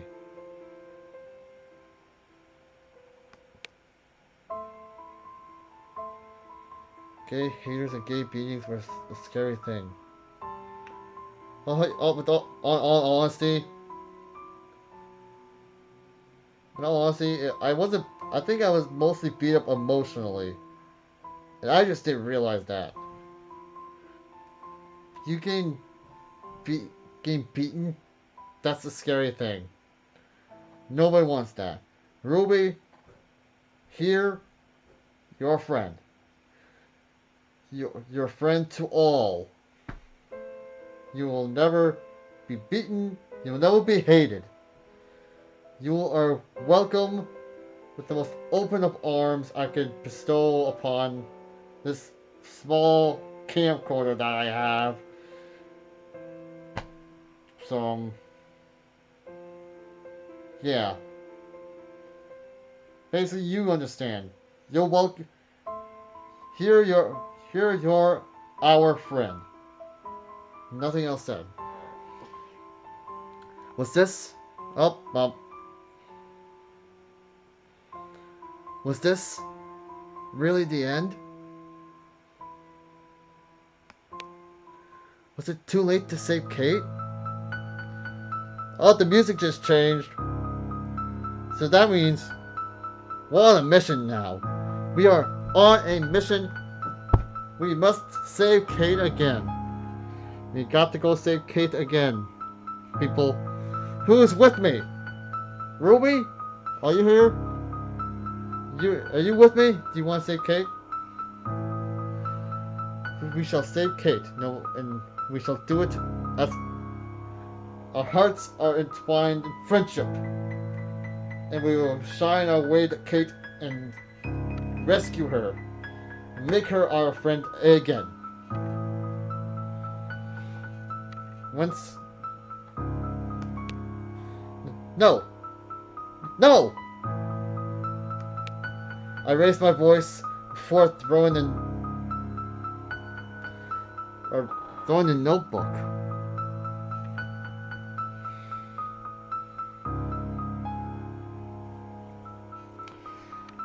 I raised my voice before throwing the notebook aside and quickly running out of the room.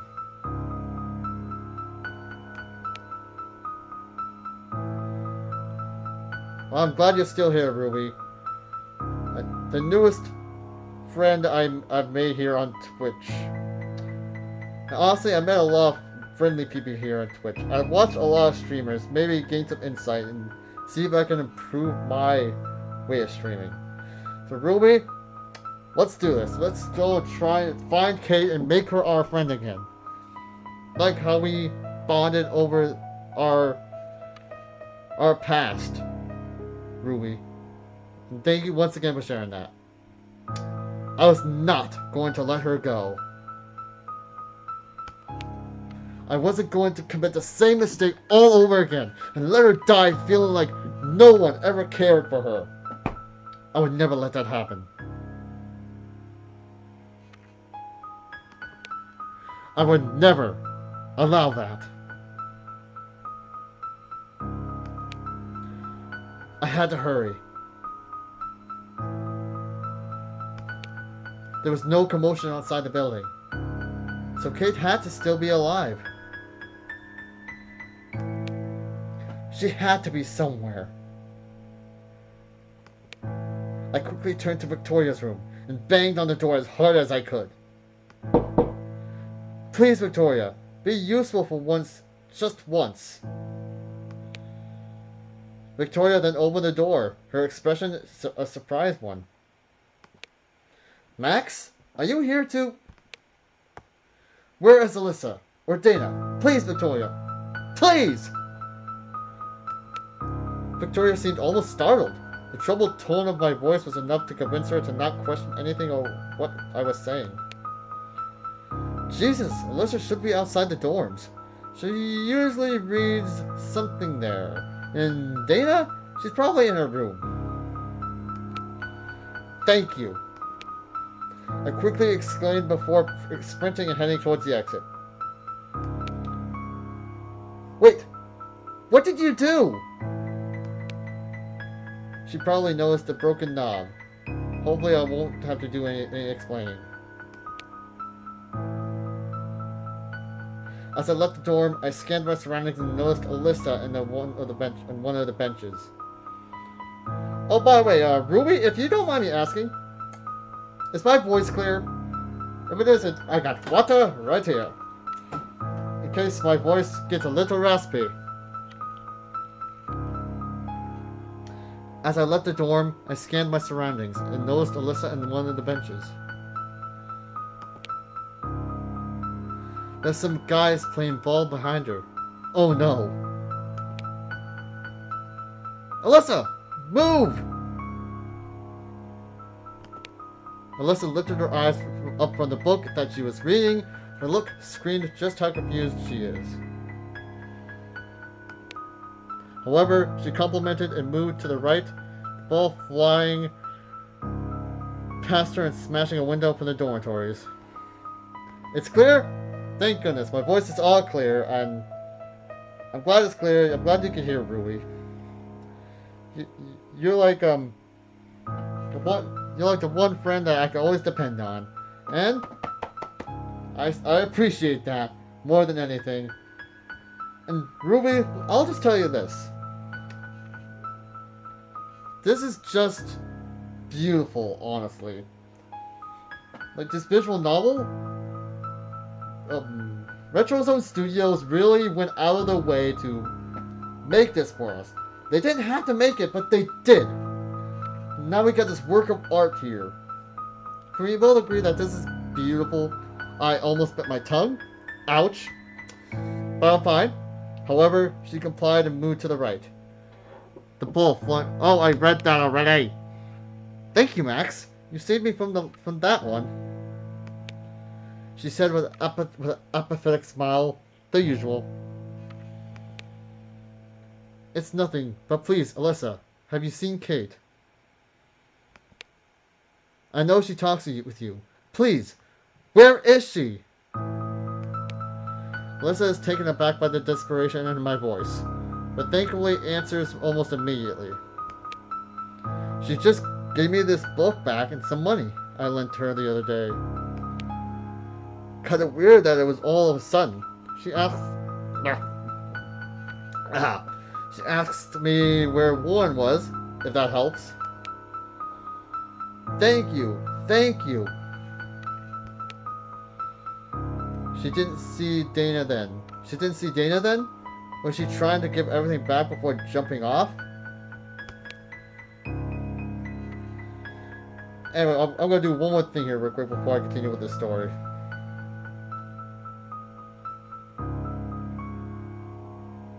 Let's see here.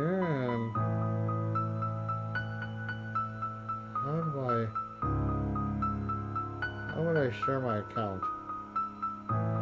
Oh, here we are.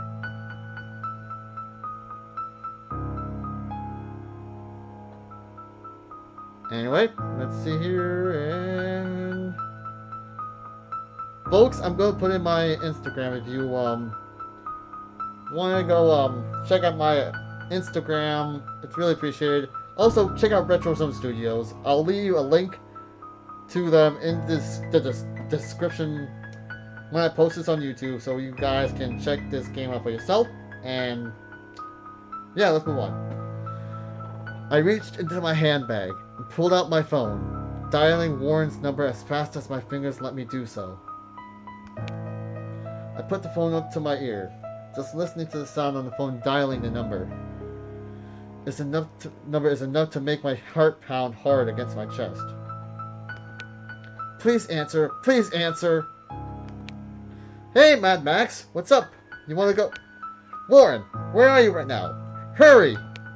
Huh? I'm right outside the main entrance. But why? Did you... Thank you. I quickly hung up the phone and started running immediately towards the main hall on campus. Once outside the main entrance, I see that it is busy. My eyes quickly look at every single person that passes by me. There were so many people outside, but which one could be Warren?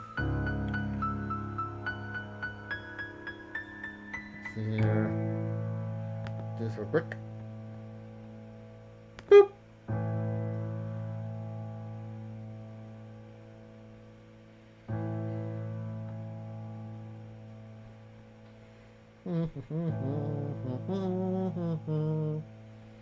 Okay. I walked around the halls, but Warren wasn't in sight. Please, Warren, just show up. Hey, Max. I felt him touch my shoulder from behind, startling me enough for me to feel like I was going to have a heart attack. But it's not time for that. Warren, where's Kate? Alyssa told me she was looking for you. Please, tell me, please! I grabbed him by his shoulders, slightly shaking him. Wow, what happened? Please, Warren, just tell me where she is. It's important.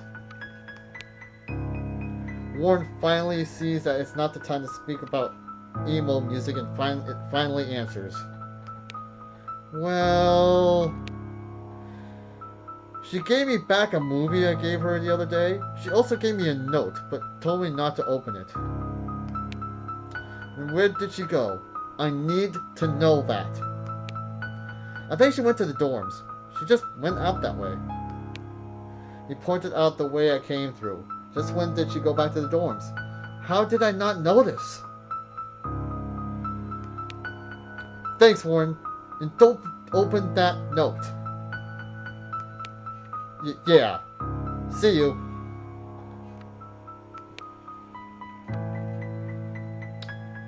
And with that, I ran towards the dorms. My legs trying to give out. But I couldn't give up yet. I had to do the only thing I could do. I couldn't selfishly forget about you. Not again. I couldn't let go of you. Not after everything we had been through. What I had to do was obvious. I had to save you, Kate.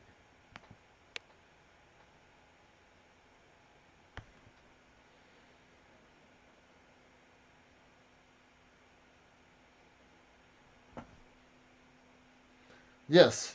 It's obvious. Like,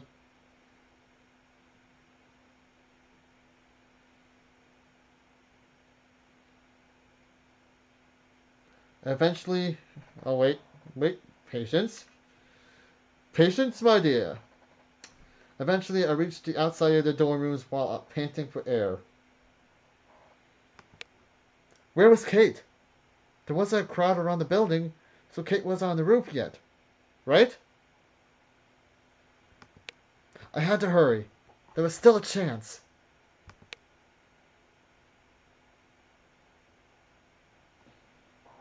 Once in the dormitory hall, I quickly peeked into her room.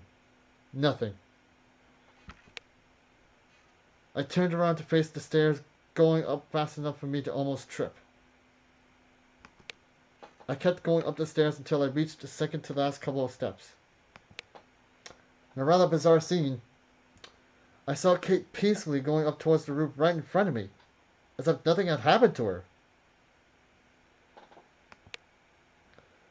I followed her towards the roof quickly, Kate turning around as soon as she heard my steps.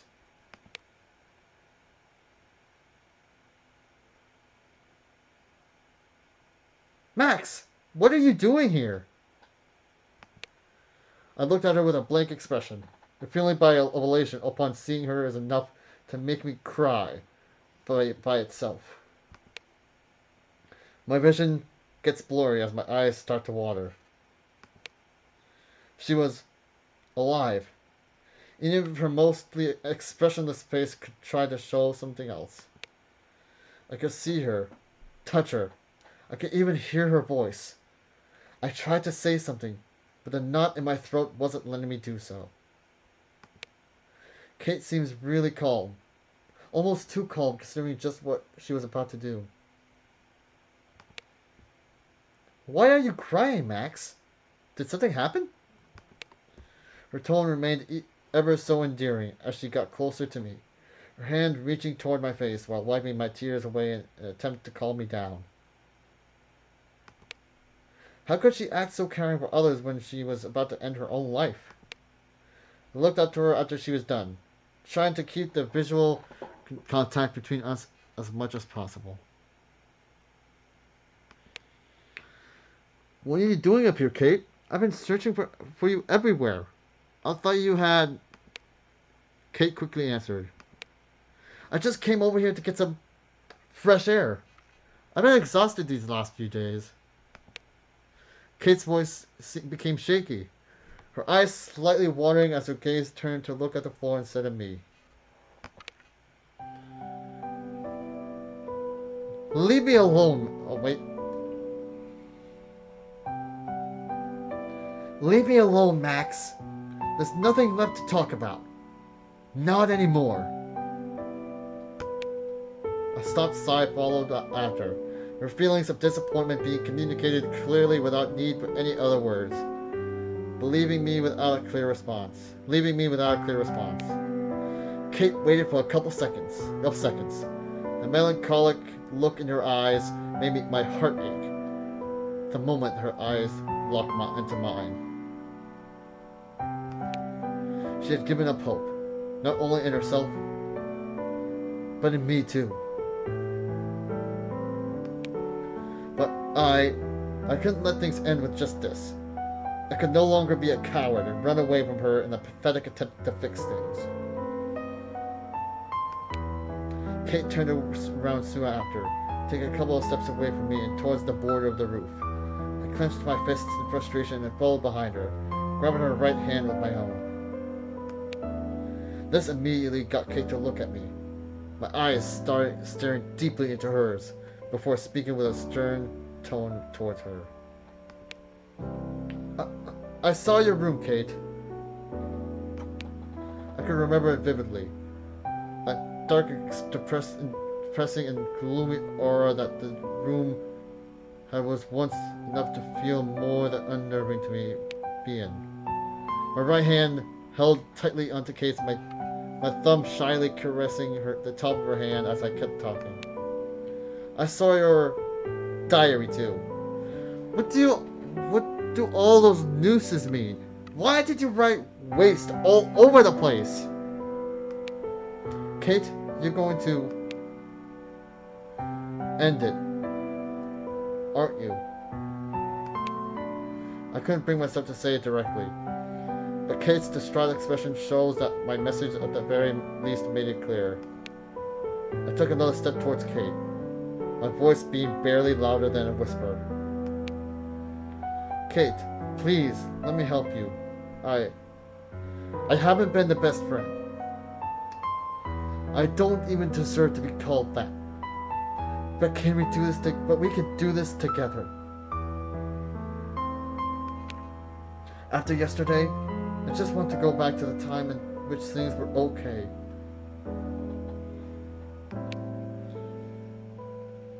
Kate's thinking. Why is she thinking? Why, Max? It took me a couple of seconds. I was able to notice Kate's tears start to roll down her cheek. You keep playing with my heart, Max.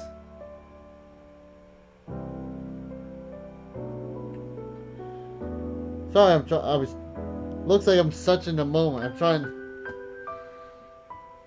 know what? I know what I need. Hold on a second.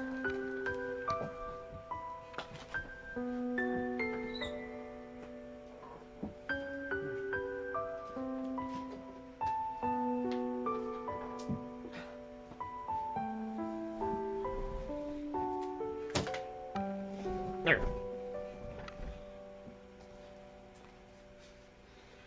Slow down your speech if you have to, because the amount of being faster than your brain can keep up with.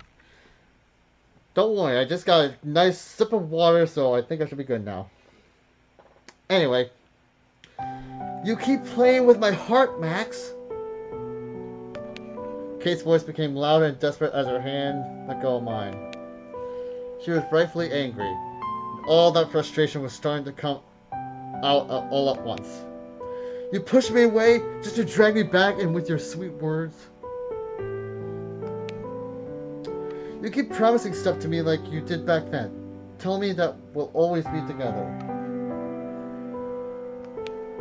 I can't go through it all again, Max. Not anymore. She was right. I couldn't deny that what I was doing was wrong.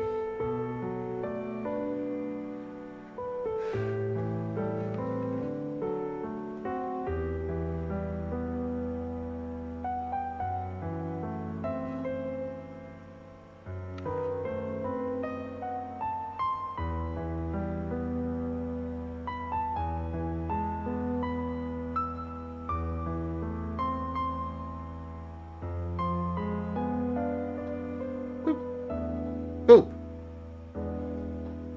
Anyway. She was right. I couldn't deny that what I was doing was wrong. I had played with her for the last few days, and it made me feel guilty. But right now, this is the only thing I could do for her. I'm so sorry, Kate. But you have to stay here with me. This is not how it's supposed to end for you.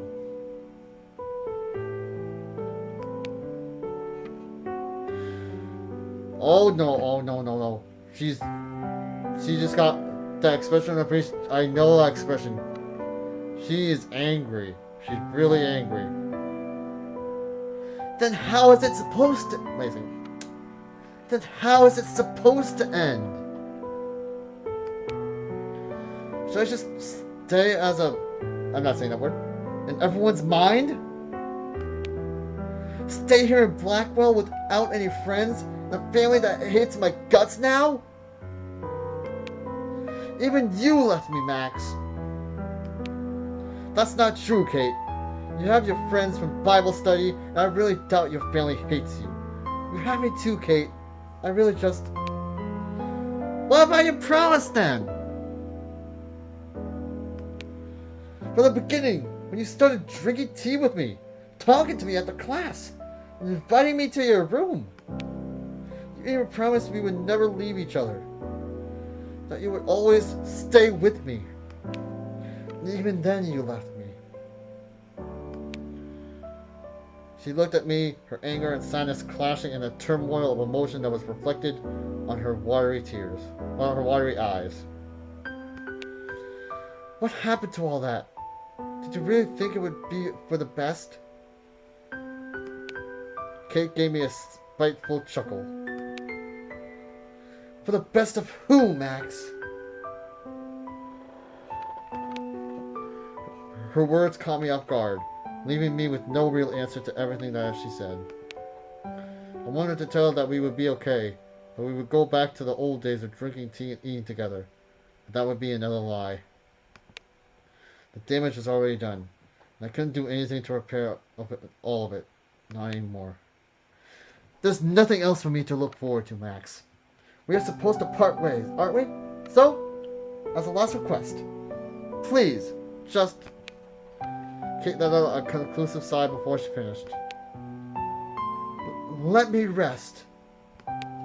Without any other words, she turned around once again, completely ignoring my presence. If I couldn't convince her, everything would have been for nothing. I had lost everything once. I couldn't lose it all again. I took another step towards Kate, and raised my voice, thinking of the very last gamble that I would make. Kate! Kate stopped completely the moment that she heard me call out to her, but without saying a single word. Now was the moment. Even if she didn't believe me, I still had to try something. Don't do this. Please, Kate. I used my arm to grab Kate's, forcing her to turn around and face me before she answered. Why, Max? I want to end it already. You said you'd leave me, so why are you still here? Kate exclaimed angrily before I shot right back at her the same way. Because I can't let you do this again. Kate stopped talking. She took in some air in order to respond, but she stopped herself before even starting. I wondered, if I was in her position, what would I have thought at that moment? Kate was against the wall, so I took the chance in order to calm down and speak in a softer voice. Kate, I can't let you go. Not if you're going to kill yourself. I kept looking directly at her, deep blue eyes, trying to keep the distance between us as small as possible. What do you mean by again? I took a deep breath, my voice trembling slightly as I was forced to remember that day again.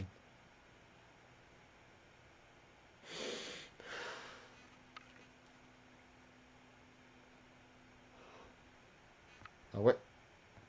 Oh, I thought I had to click. I honestly thought I had to click there. My apologies.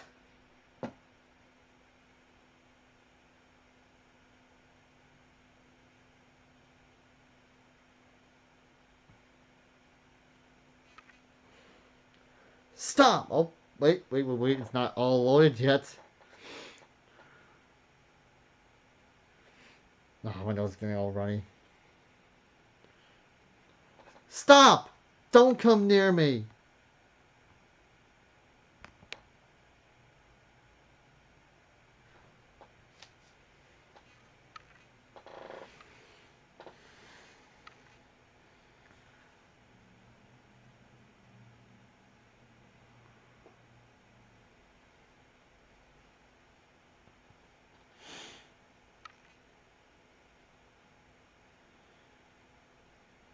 I saw it, Kate. Look, I know it really is hard to believe, but you need to trust in me. I saw you jump off this exact same building. There was even a crowd of people there. Kate chuckles skeptically. Kate chuckles skeptically. She almost seems offended by my words. What are you even saying? Are you delusional, Max? Are you playing with me?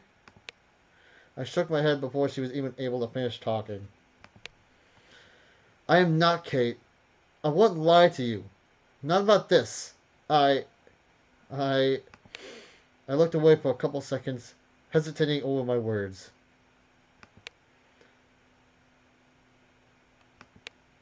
I even saw Chloe die in front of my eyes. I saw how Nathan, I felt my voice starting to tremble and my eyes water as I confronted by all of those memories. Then memories of the storm, the shock of finding out what had happened not only to me, but to Rachel and even Kate. Just remembering waking up in that room, it was enough to reduce me to tears. Kate's animosity dies down as I mentioned being the witness of Chloe's death. An uncomfortable expression taken over her face as she realizes that this might not be just a joke. But I saw you too, Kate. I've been to so many futures. So many people died. So many people didn't. But you. I couldn't save you, Kate. So please let me do it this time. Kate looked overwhelmed. She seemed to really want to say something, but couldn't bring herself to do so.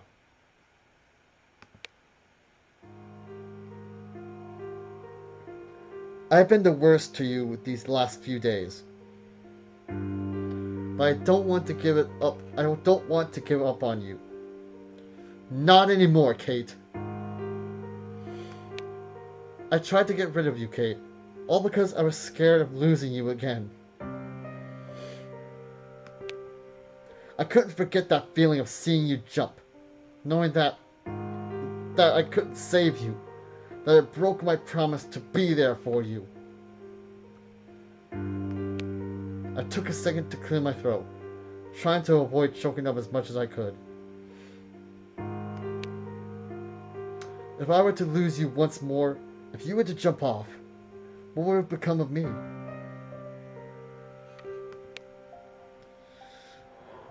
The slow build-up of my tears made my voice much more weak, but the things I said were true.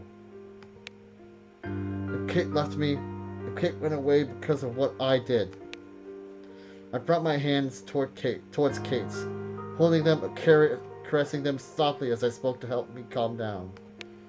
I need you, Kate. I'll be strong for you. I won't run away from you.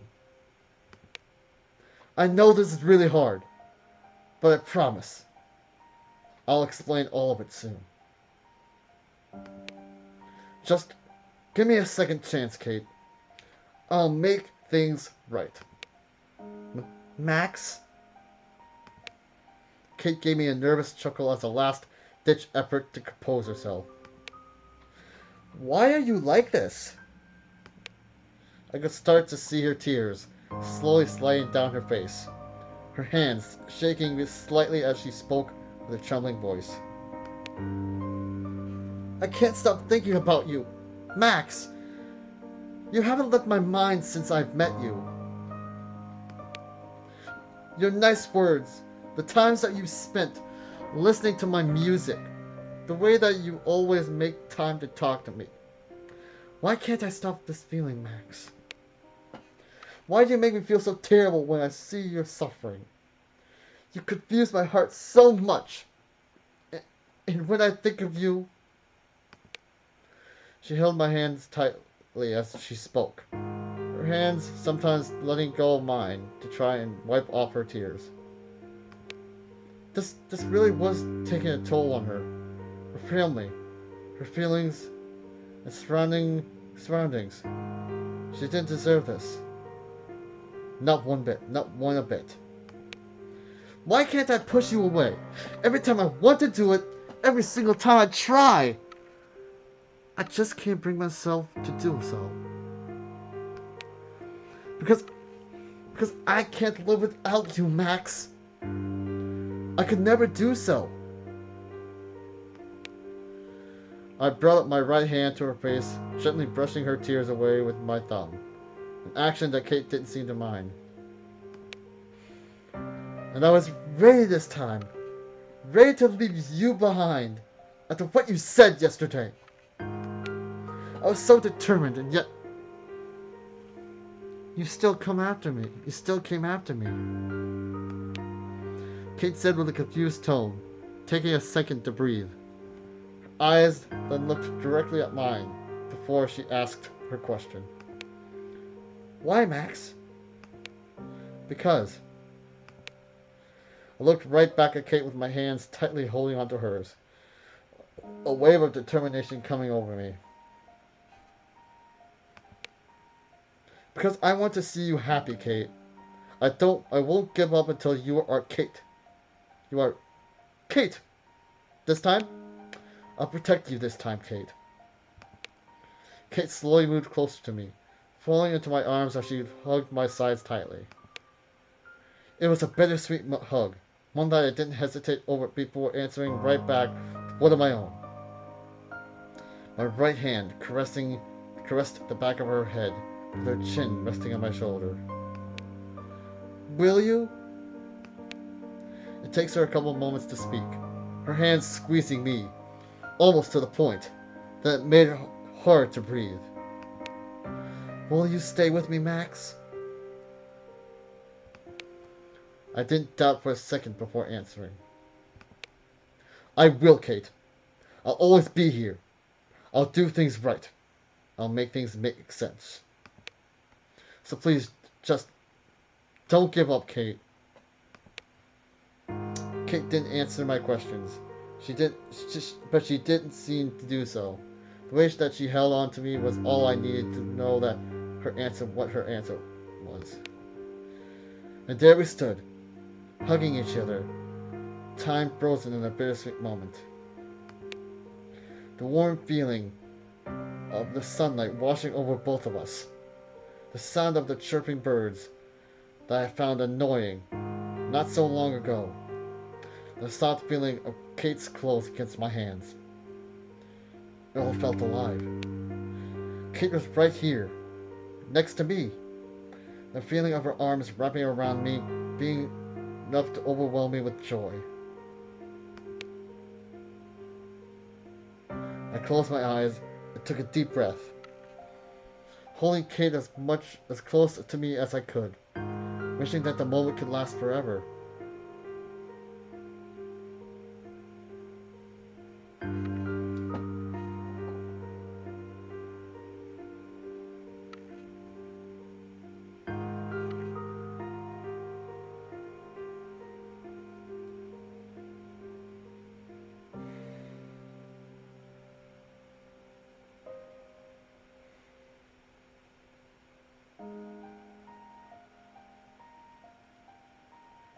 I closed my eyes and took a deep breath, holding Kate as close to me as I could, wishing that the moment could last forever.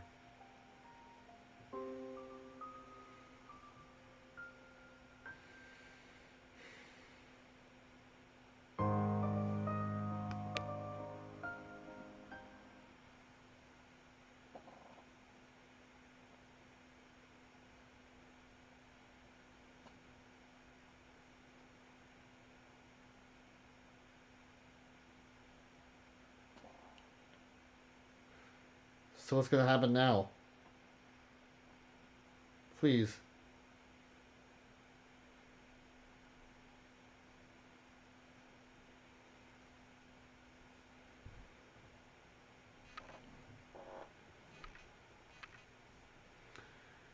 It had been a while since I had been able to listen to a class lesson without feeling like it went in one ear and left right out the other. It was more than enough to have to listen to stuff I didn't care about. But with Kate gone, she was in a hospital, Even if I had been the one to convince her to go and take her time, I couldn't bring myself to go and pay her a visit. I acted so confidently back then. I told her things would be alright, that I would make everything right. But here I was, sitting in the middle of a math class I didn't give a crap about, and thinking about how useless it all was. I looked around as the bell rang, everyone immediately getting up and barging out the door, with the teacher, while the teacher was easily ignored. I rested my head on my arms, thinking of what my next move would be. Maybe trying time traveling again wouldn't be that bad. Max? I quickly raised my head as I heard my name. Yeah? Are you feeling well? Is there anything wrong? I rolled my eyes. This again? I'm okay, really. Every teacher now seems to ask the same thing over and over. The teacher chuckled, pushing their glasses up as they spoke. I want to make sure, Miss Caulfield.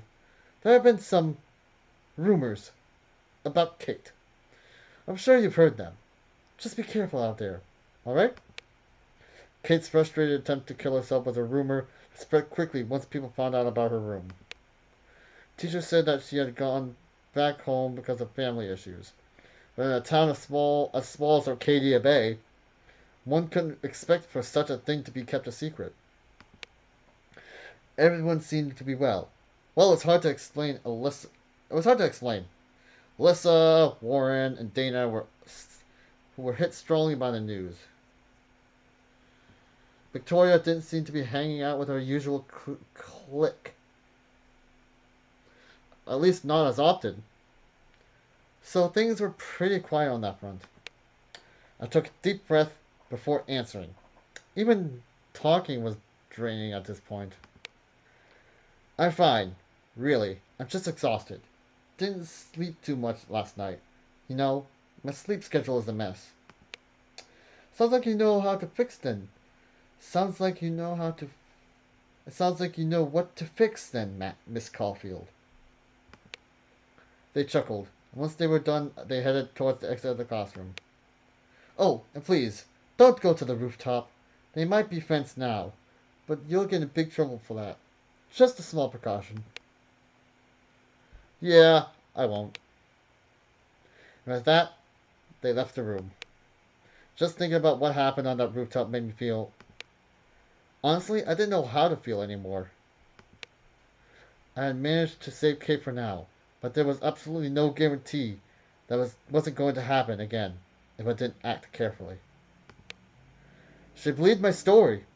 And even if she didn't, she at least gave me the benefit of the doubt. How was I supposed to explain that I had the power to change the future and travel through pictures? Just thinking about it made it sound really stupid. I looked outside the window of the empty classroom. The scenery around Blackwell was peaceful, the golden tint of the afternoon reflecting off of the glistening droplets of water that remained from last night's rain. It was a pretty view, one that was definitely worthy of a picture. I almost jumped out of my seat as I felt my phone buzzing, my heart skipping a beat the second I noticed who was calling me. Kate. She hadn't called me before at all, so what could have changed? Had she noticed my obvious absence? I held my phone tightly to my chest, trying to calm down before I picked up the call. What if she confronted me about the rooftop stuff? Was she going to be angry about me not visiting her? Was she going to scream at me? I took another deep breath, realizing that not picking up the call was not a viable solution. I brought my phone up to my right ear. Even if I really wasn't ready to confront her again, I picked up the call. Hello, Kate? Hello? Kate? Whoa, Max. I didn't think you'd pick up. Kate chuckled as she spoke. She sounded bright. The tone in her voice was peaceful and calm. Something that made me smile immediately after hearing it. Of course I'm going to answer. I was worried about you. Is everything okay? How are you feeling? I I tried to avoid thinking of the obvious argument. Why didn't I check on her in person? I let out a sigh, trying to focus on Kate's voice rather than myself. My self-conscious thoughts. Well, the nurses have been really nice. At first they didn't let me have my phone and some other stuff. I guess they thought it would be dangerous. But I got it back today. Kate acting this happy while being in the hospital was weird. Really weird, once I thought about it. I didn't know what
let me off the hook this time, huh?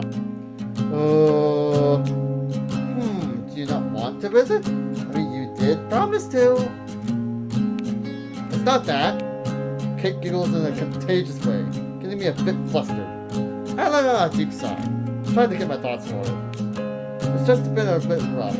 I haven't been sleeping well in classes. They're still there. I'm just tired. Well, I'll be waiting. You still have to explain a lot. Since apparently you have time traveling. Well, I'll be waiting.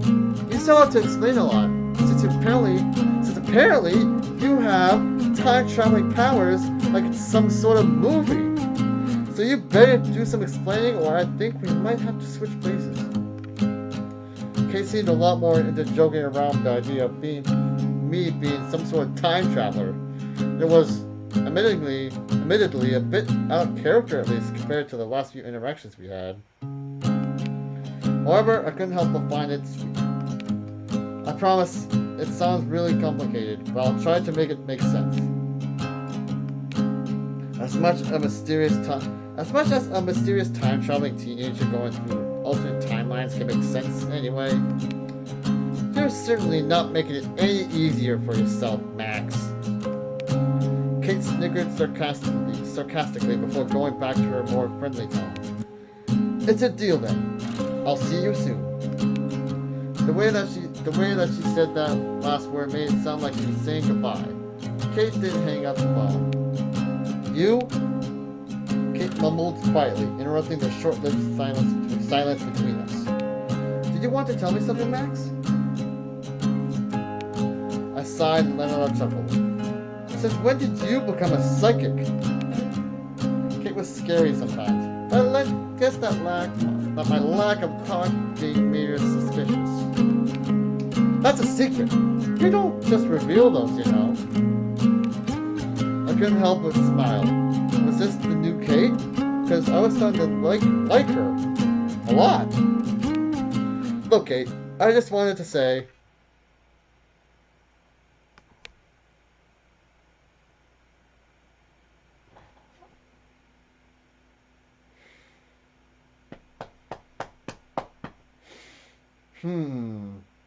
Should we be sympathetic?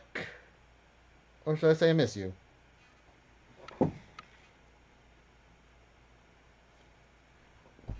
What do you think?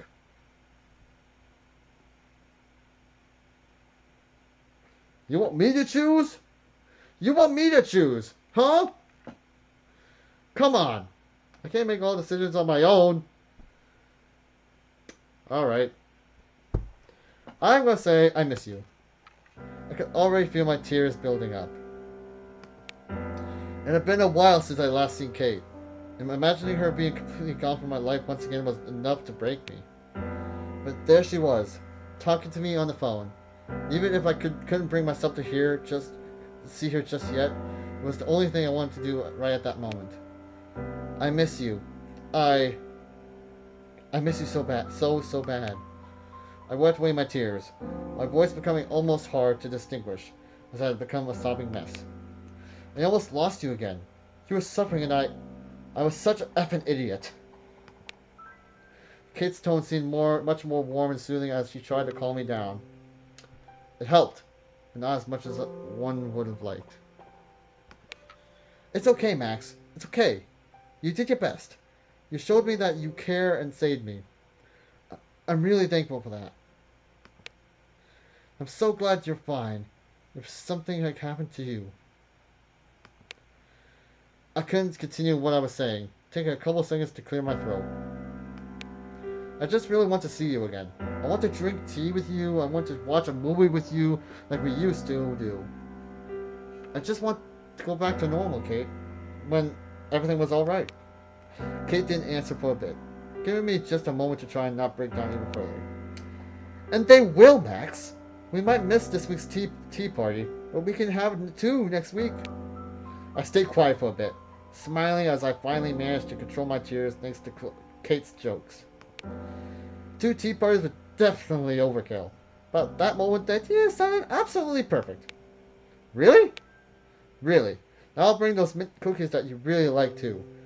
Only if you stop crying on the phone. It's making me want to cry too. I nodded to myself, smiling as my tears finally managed to stop pouring out after what felt like ages. Promise? Promise. And I also really want to see you. Are you going to visit soon? Kate definitely didn't sound as excited now. Almost as if asking the question made her feel embarrassed.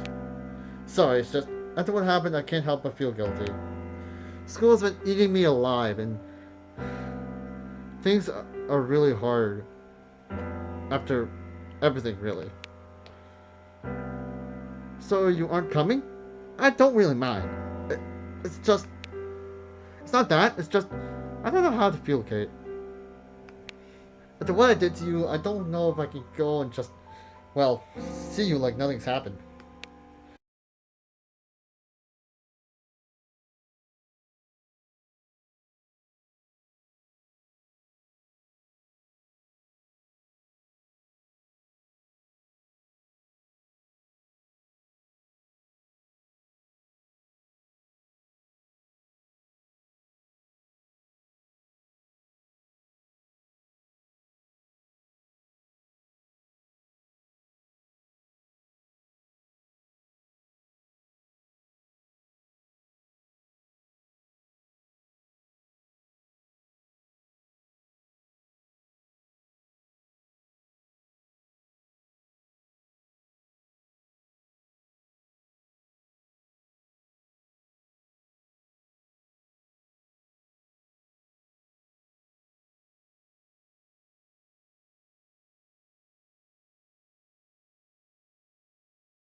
Out at him, my words were not needed for him to understand how much I appreciated his support.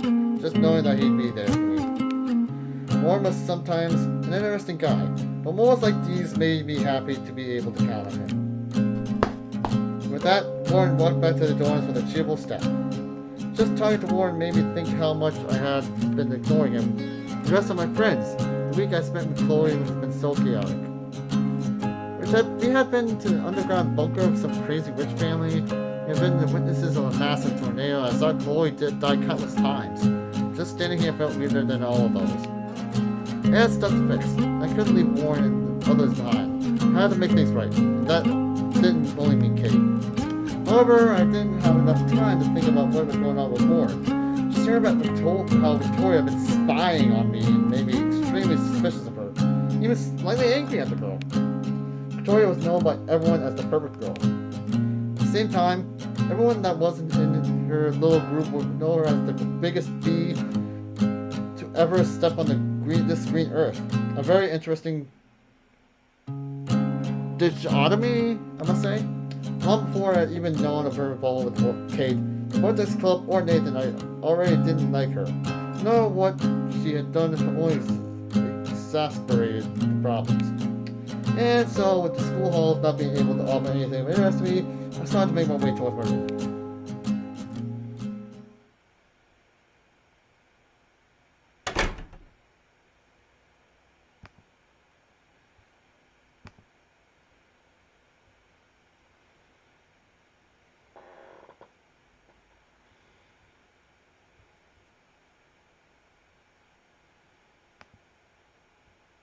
Uh-oh.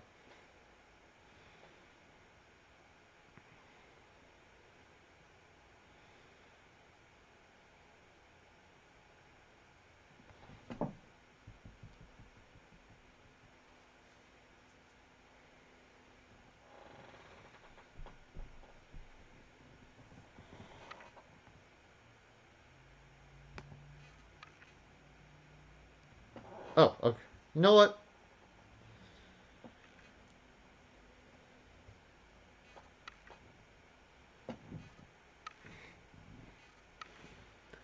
So, I think I've been streaming for almost... You know what? Time doesn't matter. Anyway, I think it's about time I leave an episode here. We accomplished a lot in this episode, if I can say so myself. And let's just say it was really intense when it started to probably the very end. All I can say is the music in this visual novel is nothing short of beautiful, and the artwork in it was just as beautiful. All I could say is RetroZone Studios, you outdid yourself, and you have all the support in the world from me. I love this visual novel you made, and I'm glad I was given the opportunity to play this on my Twitch channel, on my YouTube channel, for all of you out there. So, yeah, I'm really grateful for that. So anyway, I need to figure out